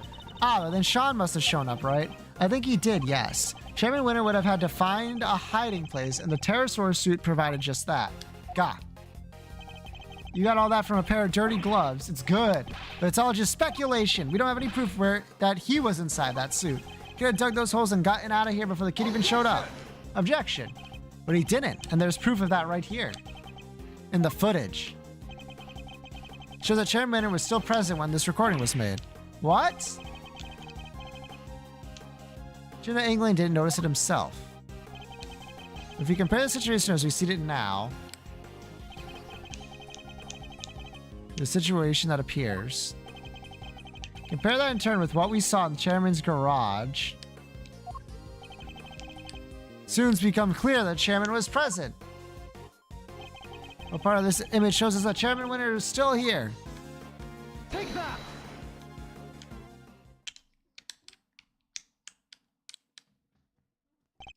Look at the bag next to Torosaurus. We saw the same bag in Chairman Winter's garage. Huh?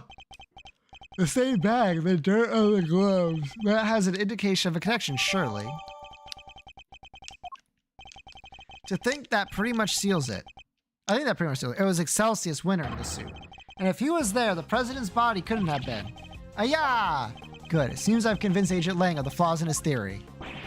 Someone get to Chairman Winter's house right away. We need to know what's in the bag. Yes, sir. Hold it. Y'all done lost your minds. I can't believe what I'm hearing. What is this hogwilts? Oh, this is all we needed. Them's right there, Pterosaurus prints, dang it. Ain't no digging holes by no old guy. Heh. I think I've demonstrated more than adequately that that's exactly what they are. Don't matter to me none what you just undid. I don't believe it, and that's that. I done told you. I seen that big bad bull with my own 2 eyes. The giant peering in the window. I thought we'd gotten past that nonsense. We ain't about to let that go. What kind of journalists would we be if we did, huh? Responsible ones, but I guess that's the whole problem. Wait. Ain't like it was just about the footprints anyhow. We were seen fraternizing with one of them there monsters. Ain't that correct, young man? Well, a young lady over there, if I'm not very much mistaken. We're never going to get anywhere with these 2 around. Maybe we could prove it to them that that wasn't a monster either. They might finally drop it. What do you think, Mr. Edgeworth? Any bright ideas? Prove that it wasn't a monster. Fine, I don't suppose there's much else for it. Let's see what we can do. What are you 2 whispering about? These 2 are not helping. Literally the opposite. They're just here for filler. Hiding something. Twick, Tabby, roll tape. Can I politely ask that you both calm down? The monster the boy was seen talking to, we know what it was now. Huh? That's right. Sean's rehearsal tape finally cleared up that particular mystery. It did. The point at which Miss Nicholas thought she saw with Gordy would have been right when he was making his rehearsal tape. I think she mistook a certain object for the legendary creature of the lake. Your so-called monster's right here in this picture. Huh? I don't see no Gordy. They ain't nothing but a dumb snapshot. You're talking to a pro here. Can't fool me with no trick photography. What was Miss Nicholas Gordy really of this thing? All right. Can we get these 2 out of here now? That right there. It was a camera crane. That was what Miss Nicholas saw, not Gordy. What? Sean's rehearsal tape was shot from a noticeably elevated viewpoint. A viewpoint that would only have been possible if the camera in question was attached to a crane. Bull, how the heck would she make a mistake like that, huh? How indeed. Miss Nicholas, yes. You told us that you think you might need new glasses, didn't you? Yeah, my eyesight got way worse all of a sudden.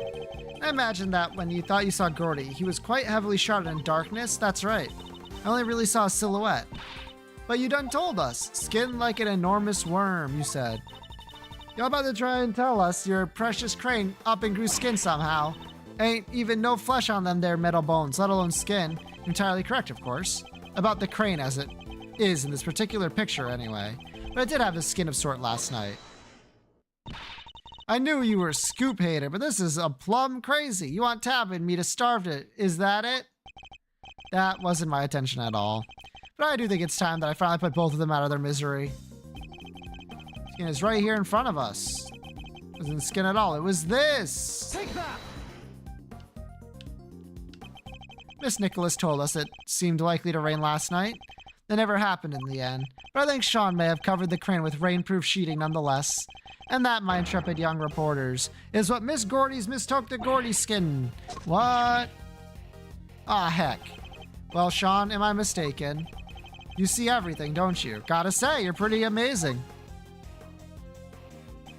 I'm sorry, Miss Hart, but Miss Nicholas's monster was no such thing. It was simply a trick of the light. Oh, and just like that, the dream dies again. Chief. Heh, I think that may have finally shut them up. I thought the kid was holding out on us, but it seems I might have maybe just been a little wrong, maybe? Alright, we know that the so-called monster was now. Everyone happy? Everyone except these 2. Agent Lang. President's autopsy report is out, sir. Is it? Let me see it. Death was due to full body contortions and bone breakages caused by extreme pressure from above. From above? So we have our cause of death. He was crushed, just as we thought. President Wing's autopsy report jotted down in my organizer. Test results still haven't come back from the yellow substance found on his chest. They did find gunshot residue on his right hand. Gunshot residue? Guess he was a kid at heart, huh? Gunshot residue, K. It's a substance left behind when a firearm is discharged. Its presence indicates that the president may have used a gun. Really? But we didn't find a gun anywhere, did we? Indeed, which makes the residue something of a riddle. We need to read that report carefully. Well, Agent Lang, that clears one thing up at least. The president didn't die from a fall, which means he wasn't pushed from the roof of the big building. He was crushed by the falling Pterosaurus head, just as he said he was. Guess I have to accept that now. Fine, you were right. Amazing, so that doesn't mean Judge Gavel isn't the suspect anymore. Surely it must, both the cause and time of death rule her out. She met with the president the night before last, but the autopsy report puts the time of death at around 11 p.m. last night. And we know that Pterosaurus head fell around then too. The facts all line up perfectly. Phew, what a relief. Sorry, might be a little too soon to celebrate. What? Sure, I think we can accept that. The falling head must have been what killed the president. That begs the question of what could have caused it to fall, or who. We know what happened late last night, so we have to think about who was here at that time. What are you getting at exactly? You can't mean... I'm afraid I do. You did it, didn't you? Sean. The kid's hiding something. He was right here last night, right where the body was found. He saw the footprints. Yet he wants us to believe he knows nothing about what happened. That's a big ask, surely. We haven't yet established if the footprints had anything to do with the murder. So even if he did see them, that doesn't mean he was involved. Maybe not, but his face tells me different. And does the fact that he's shaking like a leaf. Does seem like Agent Lang might be onto something, but I don't think Sean's gonna talk. Fine, keep your mouth shut, kid. I have a better idea. Why don't we let your tape do the talking? What exactly are you planning, Agent Lang? The police have some pretty sophisticated image analysis tools these days. You would go to such a shoe's length to see my son convicted. It's not ideal, but if the boy won't talk, we don't have any other way of getting to the truth. Detective Gumshoe, you have access to exactly such a device, do you not?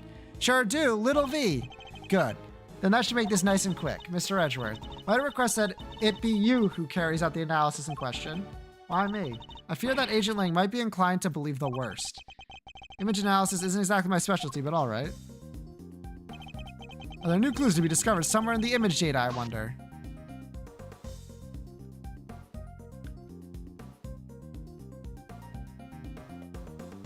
Zoom in, zoom out, zoom in, zoom out.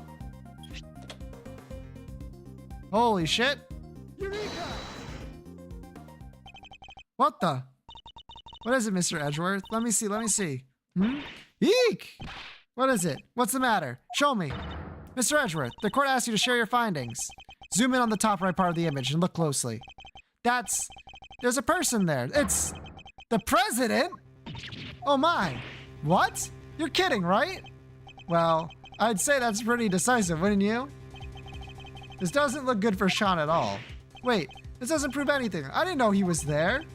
I don't believe you. And the image does in fact prove something very important.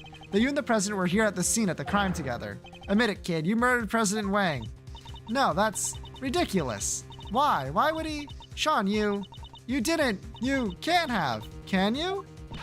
What do we do, Mr. Edgeworth? It's hard to be pushed back against footage like that. Surely even you can't deny this looks pretty bad for the kid, Mr. Prosecutor.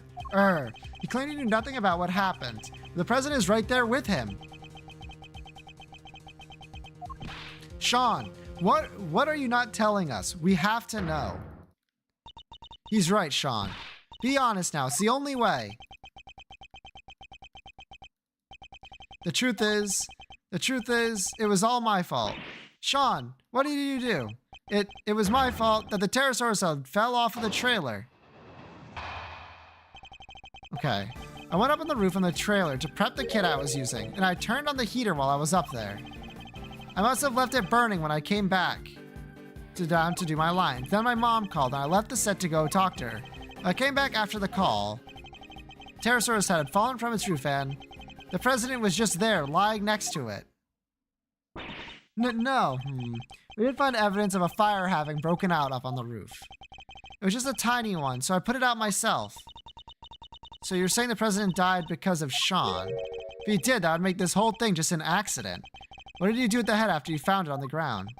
I took it apart, carried the pieces up to the roof, put it back together again. You're saying you put out the fire and moved the head back to where it fell from. In other words, you tried to cover your tracks. You're a real piece of work, kid. It's not like I did any of this on purpose. I really did just forget to turn the heater off. Yes, and when the fire had burned through the legs, the table would have collapsed on the head, would have fallen down onto the ground below. You're right, the fire caused the head to fall, indeed. I also happen to have an idea about how the fire may have started. The cans of paint thinner by the heater are pretty flammable, not a great place to keep them. And you swear it was an accident. Seems a little convenient. What was the president even doing here in the first place? How the heck am I supposed to know? I didn't see anybody, I swear. I still don't believe you. Why would the President Wayne come to a place like this in the middle of the night? His reasons for coming here are something of a mystery, it's true. You met Judge Gavel up on the roof 2 nights ago, but he was also here on the movie set last night. Did he come to meet Sean? I think we'll need to go over the body's statement very carefully indeed. I went up to the roof of the trailer to prep the kit I was using, and I turned on the heater while I was up there. I must have left it burning when I came back down to run my lines. You left it burning? You didn't think to check before you came down to the lots. I meant to, but I was thinking about my lines and the scene and everything else. It's not my fault I forget. Everyone forgets stuff. I sure do. So much stuff. I have the air conditioner on in Mr. Edgeworth's office and the lights. I forget that he told me never jump off the ladder on his bookshelf or make prank calls. But the one thing I would never ever forget is turn off an unintended heater. Please, Sean, go on. She's a lot, huh? Anyway, as I was saying. Then my mom called and I left the set to go talk to her. It was the middle of the night, and the set was deserted. Why did you need to leave in order to talk to your mother? I forgot I was supposed to talk to her. I got confused, I guess. I thought if I didn't leave, she'd find out I was out of the hotel at night on my own. That doesn't make sense. You know what, Dad, don't you? Fine, look, the camera was rolling and the mics were all live, okay? I didn't want our conversation on that tape where anyone could hear it. He was embarrassed about being recorded speaking on the phone to his mother. So I ditched the rehearsal and ran set as quick as I could. I came back after the call. So you pretended to your mother that you were back at the hotel during the call, correct? How come you couldn't tell her you were coming back to the set to practice your lines? Because she'd have phoned the hotel and asked them to send a car to get me or something. Of course I would have. A child your age shouldn't be out on his own late at night. Anything could happen to you. Children really can't seem to see things from their parents' perspective, can they? Almost like they are children, and their brains are not, like, big and experienced. It's true the other way around too, you know, Mr. Edgeworth. That's true. All right, Sean, can you tell us what happened when you came back after speaking to your mother? Huh? Oh, sure. So I came back and the tourist's head had fallen from the roof. Hold it! And the only signs that it was about to fall before you left. I don't remember. I was concentrating on my lines, but a fire had broken out on the roof because of the heater you forgot to turn off. Did you really hear nothing the entire time? No, I had my headphones on. Oh, what? I was playing the soundtrack to the movie to help me concentrate, and I was playing it loud. So yeah, I definitely didn't hear anything. Except for the sound of your phone ringing when Judge Gavel called you. You know what that cell phones vibrate these days, right? Anyway. It was just lying there next to it. Hold it! Did you notice anything unusual about the body? I don't know. It was dark. He suddenly seems even more rescindent than usual. I don't think he wants to go back over that memory any more than he has to, Mr. Edgeworth. I'm sure he doesn't, but is that really all it is? Should I push him a little more on this? It was dark, but you knew it was a body nonetheless. He's hiding something. I better find out what. Most people would cry out for help if they saw somebody lying on the ground, and yet you didn't. Yeah, because what was the point? He was dead. So you said, what I'm interested in is how you were able to be so sure. Why were you so certain that he was dead? He was lying on the ground, that huge head was right next to him. Didn't take much to figure out what must have happened. You couldn't have guessed that the impact would have killed him. How did you really know? I'll tell you how, because you checked. Fine, I checked, okay? I was scared, but yeah, I went up to the body and I looked and he wasn't breathing. So I was right. But why try to hide that fact? There must be a reason. Can you tell me how the body looked at that point? I couldn't tell if he was dead at first. There was no blood or anything, so it was hard to be sure. Nothing on his clothes either. He was completely clean. But yeah, he wasn't breathing. So that's how I knew he was dead. Thank you. I'd like you to add that statement to your testimony if you don't mind.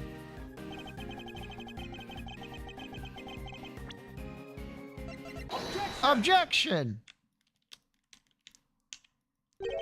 Nothing on his clothes, nothing at all. Yeah, nothing. Why? Is there a problem with that? There's something you're clearly hoping that we've forgotten. What are you talking about? There isn't. That's not true. Unlucky for you, we remember it rather well. I'm talking, of course, about the yellow speckles on the president's chest. You've studiously avoided mentioning them throughout your testimony. An absence I find suspicious, to say the least. Oh, I hope for your sake that you have a satisfactory explanation.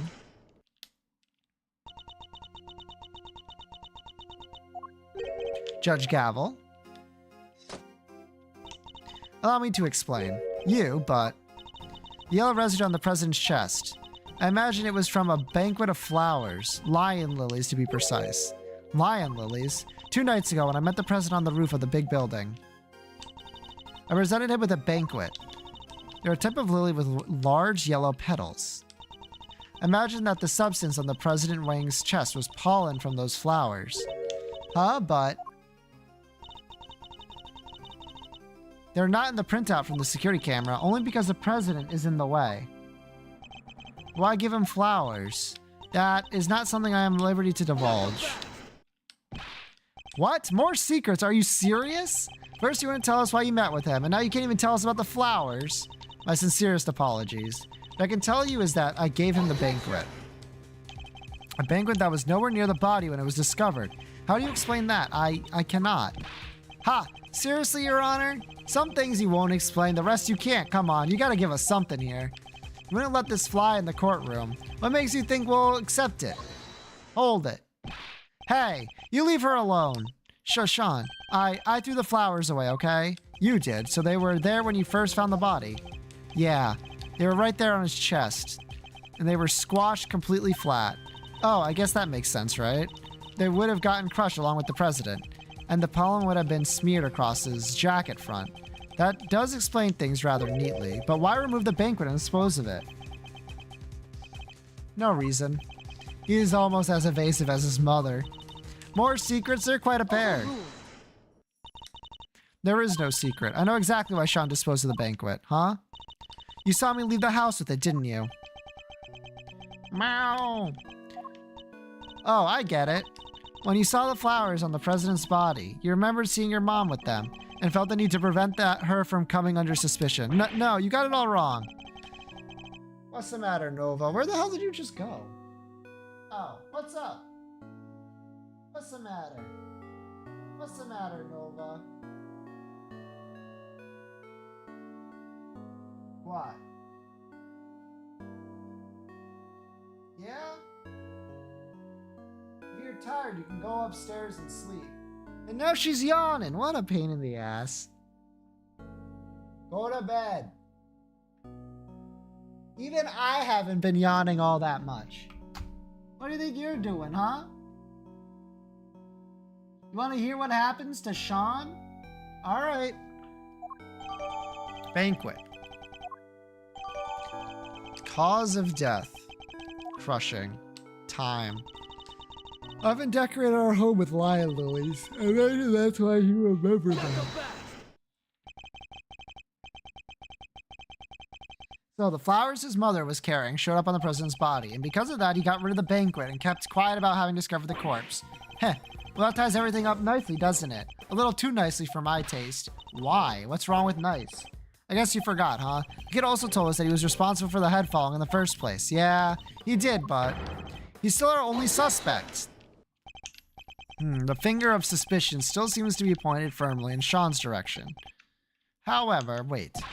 I can think of a far more likely culprit than the boy. What? Who? The person who was holding Sean captive until only a short while ago. That's right, we had to rescue him from... What was that, Nova? What did you knock down? Warehouse, fridge, yep. Refrigeration unit and a desk spot. Yeah. Luckily, it wasn't switched on. Poor kid might have frozen into a hospital otherwise. He was doing his best to call out for help, which is how we found him. The sedatives had worn off by then, so he was wide awake and plenty loud. Sedatives. Isn't that what you were given too? Yup. We found the bottle on the floor of the unit. It was even the same brand. 3 Z's. Apparently it's super strong. Well, Agent Lang, surely that suggests that Sean is a victim, not a suspect. Somebody else was responsible, and I think they've been behind all of this. Oh yeah, and this secret mastermind of yours was here last night too. That I cannot say yet. Ha! It's not like you to be so vague, Mr. Prosecutor. So we just don't have anything to tie our mysterious kidnapper to the murder of the president. So is there anybody else, anyone other than Sean who could have committed the murder?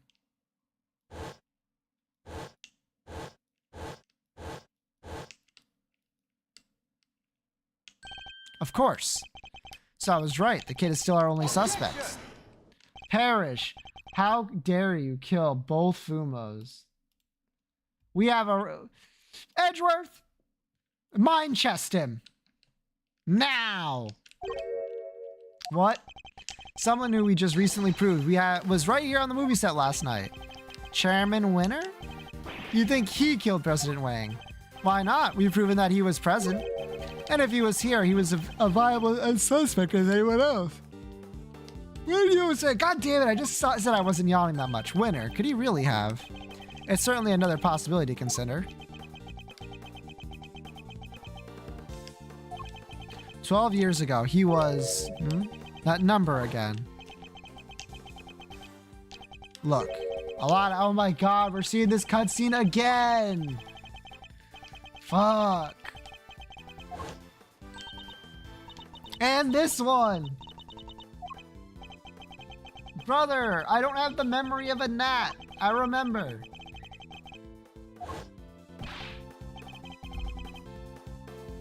Agent Lang, what happened 12 years ago? It's nothing to do with you. I think it has everything to do with me. It's clearly connected to this case. Heh. And you can prove that, can you? Go ahead, show me proof that what happened 12 years ago has anything to do with this. Proof? If you can't prove it, this conversation's over. Does any of the evidence you collected show a link between recent events and those of 12 years ago? Take that! This is a report about Bronco Knight. It was sent to the Chairman Winner by Warren Lagarde. This last part in particular should be of interest to you. Retrieve the package relayed to rest 12 years ago. In front of the planter? That's not all. Look at this. This letter was sent to Rosie Ringer, the victim of a murder that happened the night before last. We don't know who sent it, but it does say this. Good luck getting your revenge for what happened 12 years ago. What? But... Something strange is going on, Agent Lang. Miss Ringer was murdered the night before, and President Wang not long after. There's a connection between the two murders. There has to be, and I believe we can trace that connection to events 12 years in the past. Am I wrong? These are old wounds you're opening here. Insults to my family name. Please, Agent Lang, we need to know. Hold it! Who on earth was that? Shifu! Huh? What are you all doing here? We came to find you, sir. We heard you were looking into the incident from 12 years ago. Idiots! I'm not your boss anymore. Go back to your duties right now. We can't do that, sir. What? You're disobeying a direct order? Please, sir, I'm begging you. We all are. We have to reopen the investigation into the SS5 incident. We know you can't let it go until you figured out what happened, and we can't either. Well, Agent Lang, it seems your former underlings want the events of the past explained too. You think it's that easy, that you could solve the case just like that? I think we can together. Ha! Well, alright then. Offer accepted. Yes, Shifu, Shifu, Shifu. But, nice. Then I guess it's my turn to step up. I'm sorry, Kay? You're looking into a case from the past, right? I just happen to have something that'll help with that. Ah, you mean Mr. Thief? Sure do. If you can give me the details of the incident, I can rustle up a little simulation for you. Sadly, we don't have the files retained to the case. Huh? How come? Access to those files is restricted. They're top secret. Really? Why? Beats me. Someone must have something to hide. Even I've never seen them. Everything I know, I read in newspaper articles from the time. That's fine. Just tell me what you can. All right. The SS5 incident happened on a winter's day 12 years ago, February 10th to be precise. Your police received a call directly from the kidnapper. I've got the president of Genfa. She was kidnapped. Yeah, SS5 is the official designation of the president's kidnapping case. The kidnapper wanted $100 million. Really? That's it? 100 million? How much money even is that? It's 100 million. Bunny is playing Deadlock. Bunny, I know you can still hear me. Why are you playing Deadlock? Hmm?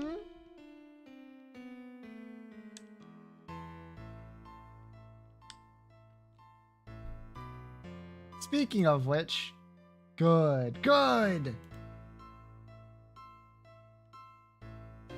You know, someone say Deadlock? I'm pogging. No! Dire. Squid. The problem is, there's someone else in my mind that's already Dire. So I can't call you just Dire. I have to say Dire Squid. Fucking dumb the way the brain works. More than you can imagine, it seems. Yeah, that's how that works. Yeah, you can just call me whatever. D Squidly. I'll get used to the name. I mean, you know what I want to say. But I'm not sure if I'm allowed to use that name in public. Obviously not your real name. That would be ridiculous. I'm not going to call you by your first name, your government name. I'm not going to call you your government name. Ugh.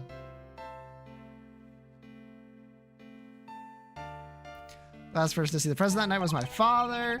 They were together at an embassy of Genfa until midnight of the 10th. And nobody knows what happened to the president after that until he was kidnapped. Mother's maiden name and my credit card CCV. All right. I actually do not know your mother's maiden name, but I do know the second one. Alice 931.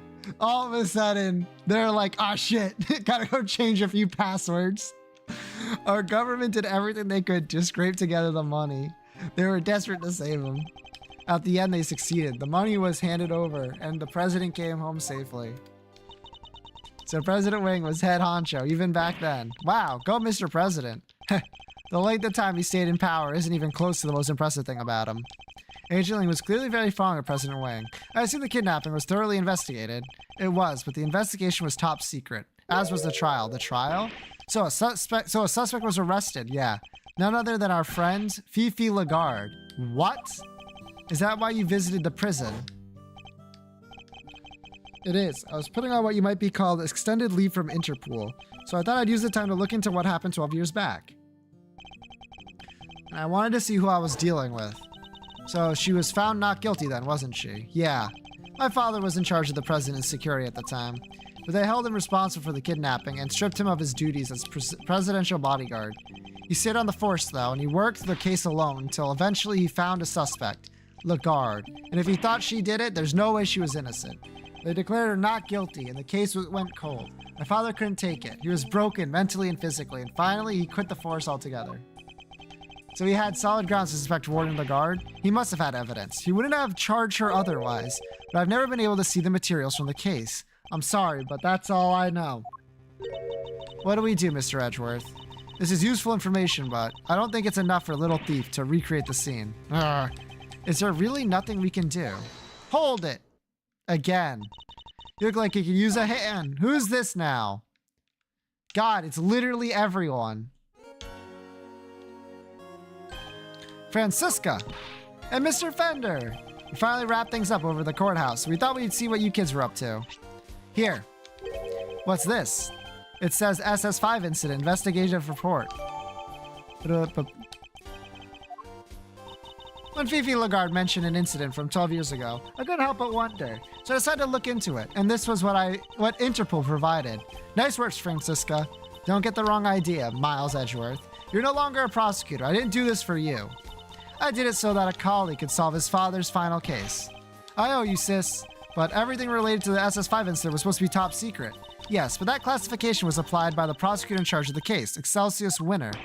He was the prosecutor in charge. Him again! Don't worry. Due to the outcome of this morning's case, he's been stripped of his authority. An outcome that was in no small part thanks to the efforts of his own son, Eustace. So in defeating his father, he made the old case file available to us. Sounds like we owe him. Prosecutor Eustace Winter is busy wrapping things up after the conclusion of the Lagarde trial, but he asked me to give you a message. Leave Dad and Lagarde to me. You focus on your case over there. Heh, he's even starting to sound like a prosecutor. Indeed he is. All right, now that we have the case files, I can recreate the scene no problem. Excellent, let's get this started. Huh? According to the file, the incident occurred exactly where the plaza is now. Then what are we waiting for? With me, everyone. Oh wow, you really meant everyone. Why is Lotta Hart still here?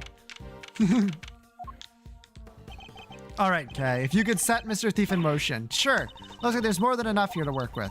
Where do you want to start? Good question, let's see. It seems there was an eyewitness. A freelance journalist by the name of Alf Aldone. Down. But apparently, he was killed by the culprit for witnessing the kidnapping. So this is where he saw it happen, huh? Here, as in the big building. No, construction of the big building only began a year ago. Before that, it had been a piece of abandoned property. Before that, heh, now we're getting to the stuff I know. Revival, let's go! We love to see a revival of the Fumos. The happy family home. Like for retired people. No, it's a place for children without parents. Yo, look at that red hat right there. You can't see my mouse. You can see it, the red hat. That goes kind of hard. It's like a frog hat. An orphanage, in other words. The president was kidnapped from an orphanage. Yeah, and the place was run by Fifi Lagarde. She called it her happy little home. And the proprietor of the institution, I suppose, is understandable that she came under suspicion. President Wang, Excelsius Winter, and Warden Lagarde. Surely the SS5 incident must be related to our current case. Okay, could you enter the data relating to the murder of Mr. Aldown? Seems sensible to assume that he was killed by whoever kidnapped the president. So if we solved the murder, we solved the kidnapping. Nice! Leave it to me.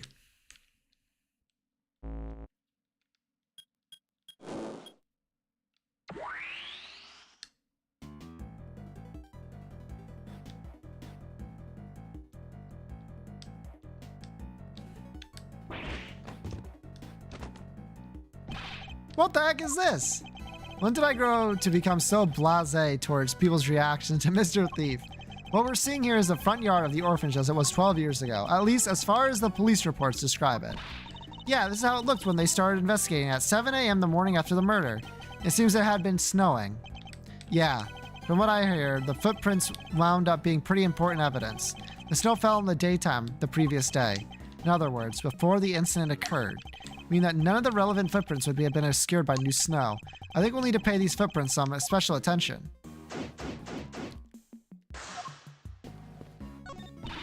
Boy howdy, this is Everscoop. Whole world's gone green. Must be an outbreak of something. I'm seeing green trees, green people, green clothes, everything. Must be real sick if even their greens is closed. Looks like we wound up slap back in the middle of the right dang place at the right dang time. Sure did, Chief.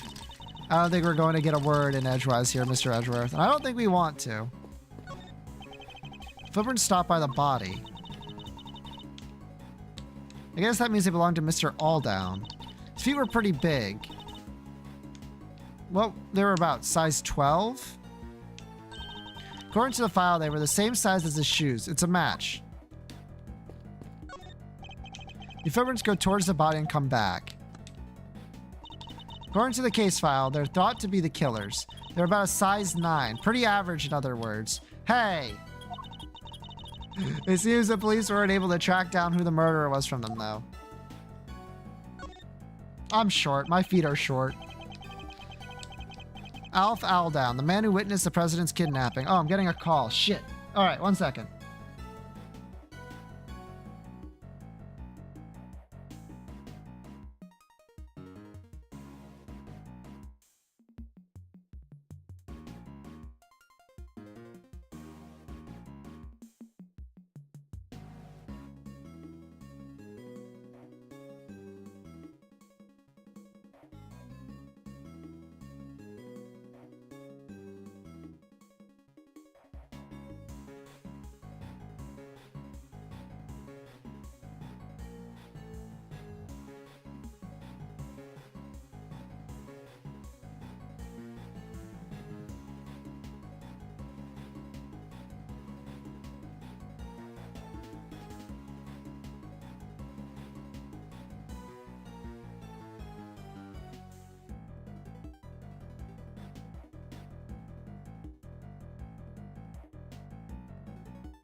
I'm back.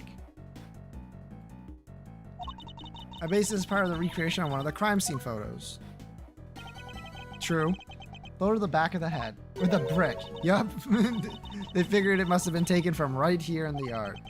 It looks like the blood flowed from the head wound and spread over the surrounding area. Welcome back, thank you. Here, a gift for you. This is Mr. Aldown's autopsy report. 1 a.m. This guy, let's see, took anything? Someone dropped a yellow flower here. I think this one symbolizes the desire to steal treasures. Okay, you can't just make these things up. What we're saying is to look different from all the other flowers in the planter, huh? So what's it doing there? What indeed? We should examine the planters too. I must be right. Someone must have stolen it. It's a stolen treasure. Okay. I think this one might actually symbolize the growing anger of a former prosecutor. Someone must have belonged to the victim. You're right. Yeah, it says here in the file that Mr. Aldown made a call while he was watching the kidnapping. A call to whom? His girlfriend. Seems he called her when he saw that the president was there. But she didn't pick up, so he left a message. That's in here too if you want to hear it. Please. Hey Rosie, it's me. I guess you're asleep already. Anyway, I'm here at the orphanage. Something weird's going on. President Wang is here for some reason. And there's another... Damn it! The light's out, so I can't quite see, but it looks like he was being kidnapped. Anyway, probably nothing, but I thought I should let you know. Holy shit! What were those sounds at the end? Must have been attacked while he was still on the phone. Agent Lang, can I ask you something? Mr. Aldown's girlfriend, what was her name? Ringer. Rosie Ringer. At least that's what I heard. Just as I thought. Wait, you mean her revenge for what happened 12 years ago? What's the matter, Nova? Oh, she's going off. So, seeking revenge on Chairman Winner, she made her appearance at the auction. She really was out for revenge on Chairman Winner, wasn't she? Perhaps it was for his suppression of the kidnapping. Or perhaps it was because she thought he was one of the kidnappers.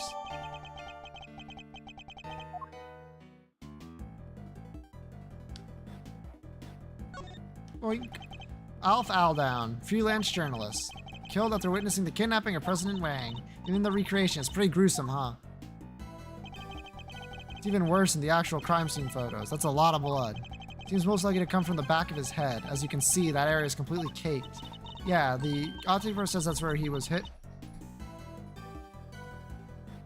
Man, she's really going crazy with the brick. Indeed, I imagine his attacker must have snuck up on him from behind. Looks like he's clutching something in his right hand. Oh yeah, they mentioned that in the file. Let's see. According to them, it was this button. A button torn from the attacker's clothing, perhaps. A button. So the victim was carrying a camera. Oh yeah, according to the file, they recovered a picture. Yeah, here we are. That's...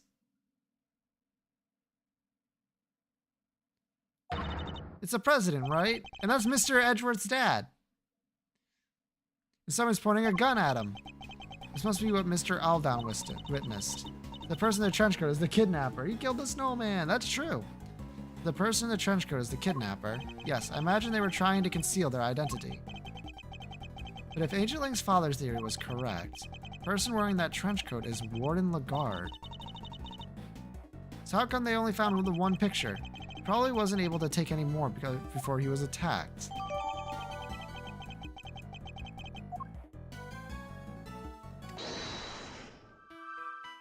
Three footprints, by the way.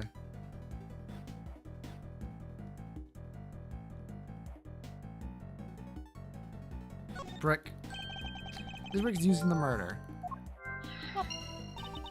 There's stuff made of bricks all around the yard here. Probably took it from somewhere nearby, huh? Okay, so I get it now. These three planters are where he dug up. Wait, there's more? Fucking what? Oh, back of the head. Probably. No.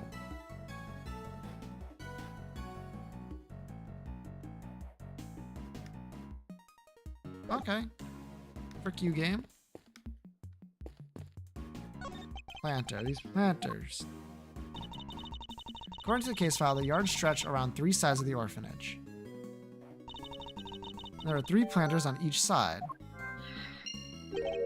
Yes, planters arranged in a very particular pattern. Just playing web fishing? Wow. I'm done playing bad games. Let's go. What were you playing before? Oh, we've seen somewhere before. Shame there aren't many flowers, but I guess it's the middle of winter, yes. But look at that one. It's bright yellow. I was getting my 7 ranked deadlock games. Damn. I think someone dropped it. That's a lion lily, if I'm not very much mistaken. A rare member of the family Liliaceae. A lion lily, you say? Wait, didn't Judge Gavel give President Wang some lion lilies? What is the same flower doing here? This can't be a coincidence. What? I believe this particular cultivar is from Asia, where it is said to symbolize the bond between parent and child. Wasn't aware you were so knowledgeable when it came to flowers, Francisca. Ha! What I just told you is common knowledge. Perhaps you need to read a little more. It's literally not common knowledge. You're out of your fucking mind. Can I help you, Mr. Edgeworth? No.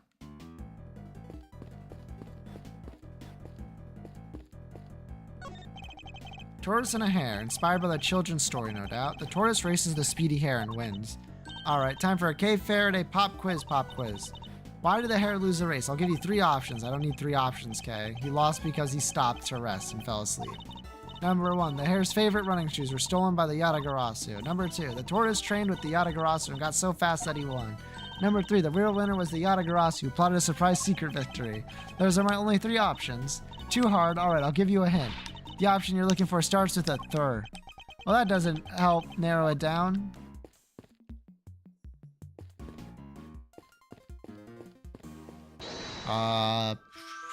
Planters.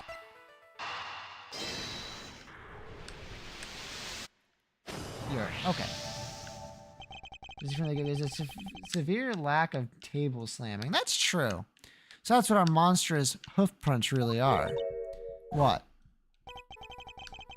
Look at the arrangement of the prints. Now compare it to that of our planters. Whoa! That's right. I believe the footprints are located exactly where our planets once stood. Chairman Winter was... You hear that, right?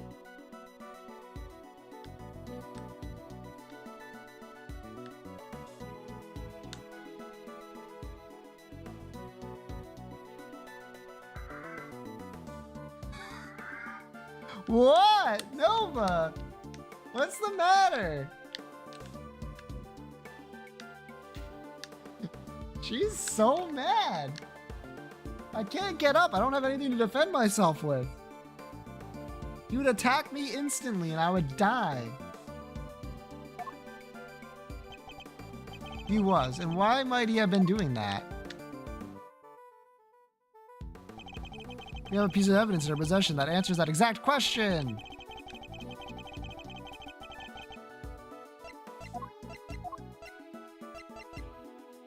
Take that! Recall, if you will, the report that Warden Lagarde sent to Chairman Winter. In it, she mentioned something that had been laid to rest in front of a planter. You think she was telling him where to dig?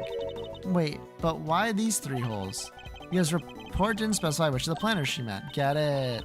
She wasn't sure. He wasn't sure which one, which means he had to try and dig up all 3. I imagine so. Yes, poor Chairman Winter. Why go to all that trouble? What was he looking for?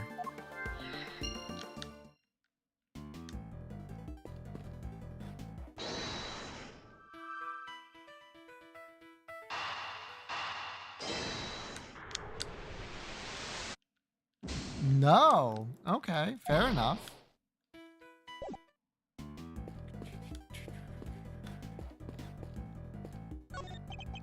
This looks like a snowman, but in most melted. It's no wonder he's all slushy. He's wearing a hat and a scarf. It must have been all roasty today. Oh, look at that cute little button eye, just lying there. Probably would have frozen back up again at dawn. You know, that's usually where it's the coldest. I don't think that would have been much help, Mr. Rushworth. If a melted snowman froze again, it wouldn't turn back into a snowman. That's true. It'd snow into an iceman. No, well, what? Is that what you want me to say, is it? Well, too bad.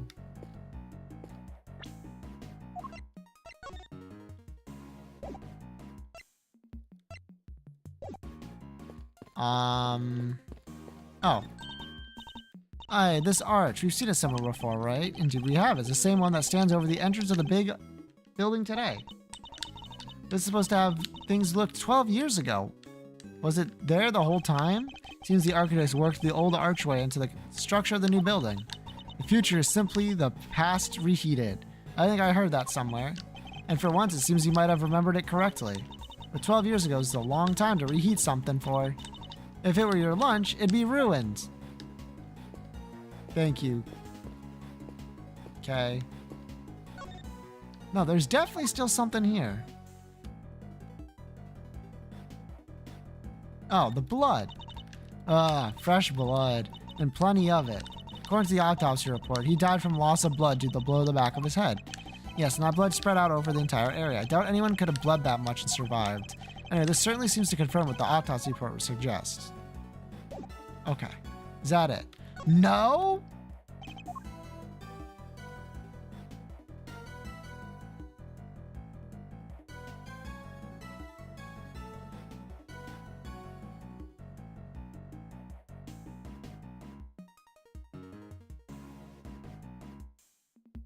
What the fuck?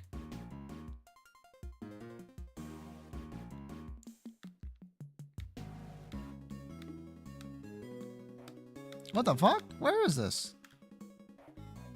Shoes! Footprints are a key part of this case. There's the information of the shoes in the file, correct? Yeah, let's see. They're a size 12. Feet wear clean. No corns. No athlete's foot. Beige socks, thermal underwear, and the same color he dressed old guy style. Lighter socks would have made that outfit pop. Why not live a little? And that's it for the fashion rundown. Shout out to whoever left these amazingly helpful comments. You know, I thought it was going to be a plain old investigation report. Okay, there's no way there's more. Okay, sick. I want to go around to where he was attempting to go. Wait a second, that shit's burned. Motor. What every detailed fiend swings. They can swing all the way over the top and back again. Maybe a motorized swing could finally make that dream come true. Wouldn't that be a little dangerous? What dream isn't, huh? Nothing ventured, nothing gained. True, but hardly applicable in this case. There are burn marks. How did I miss this, by the way? The report says there was a fire sometime on the evening of the incident. A fire? Let's see. Where was it again? Yeah, one of the orphans set a fire with some kerosene. Some sort of prank, probably. They sound like a lively bunch, possibly too lively. Seems their antics spoiled our chances of finding any footprints near the entrance to the building. Hello there, Nova. Now, if you were to go upstairs, I could go get my tool to prevent you from attacking me. But no dice.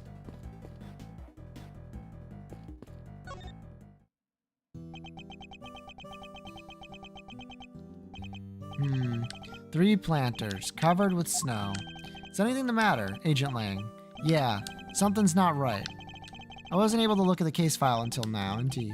You have Chairman Winter to thank for that, it seems. Yeah, but what's weird is, I've seen this scene before. What? But where? I keep thinking I've got it, but then it's gone.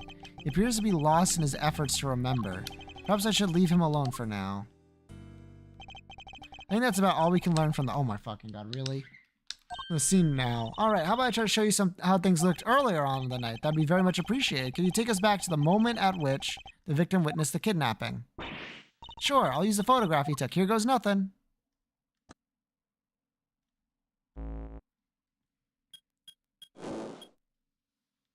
Boing.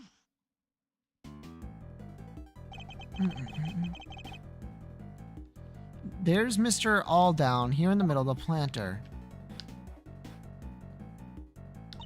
And there's the president and his kidnapper out by the road. My father based his investigation on the evidence Alldown provided. That was why he thought the kidnapping and the orphanage were connected somehow. And how he wound up suspecting Fifi Lagarde. She was the one running the orphanage at the time. Exactly. But when the case went to trial, Excelsius Winter put a big hole in that theory. He did. Yeah, after all, the president and the kidnapper weren't actually on the grounds of the orphanage. It was hard to conclusively prove any sort of connection. Huh, so they were never seen inside the gates of the orphanage. Detectives bust their gut to find evidence on the scene, and then the prosecutors come along and twist it with their own ends. Winter and Lagarde were working together. They had some kind of deal, I'm sure of it. Like 5 sub-cases inside of it. You're damn right about that. You're saying that Chairman Winter was working with the kidnapper. Boing. Your father was convinced that Lagarde was the culprit, correct? You say he was gifted and thorough investigator. And he must have had more to support his theory than just Mr. Alldown's message, surely. Yeah, he must have. I just don't know what it was. It wasn't exactly a case he liked talking about.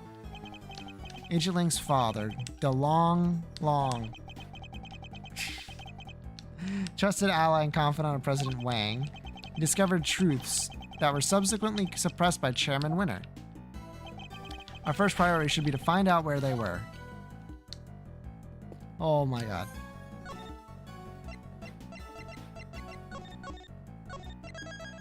I am not getting tricked this time. The who and the what exactly. I need to stop this before I end up spending like till 2 o'clock doing this case thinking it's gonna end soon. Alright, I know. I've learned my lesson. We'll end it here. And then we'll finish it tomorrow. And if I don't finish it tomorrow, game's ending in like 5 minutes. Literally no way. I don't believe any of you. Now, do I believe there could be a to be continued soon? Yes. But last time I thought that, there literally wasn't one. So I'm taking none chances.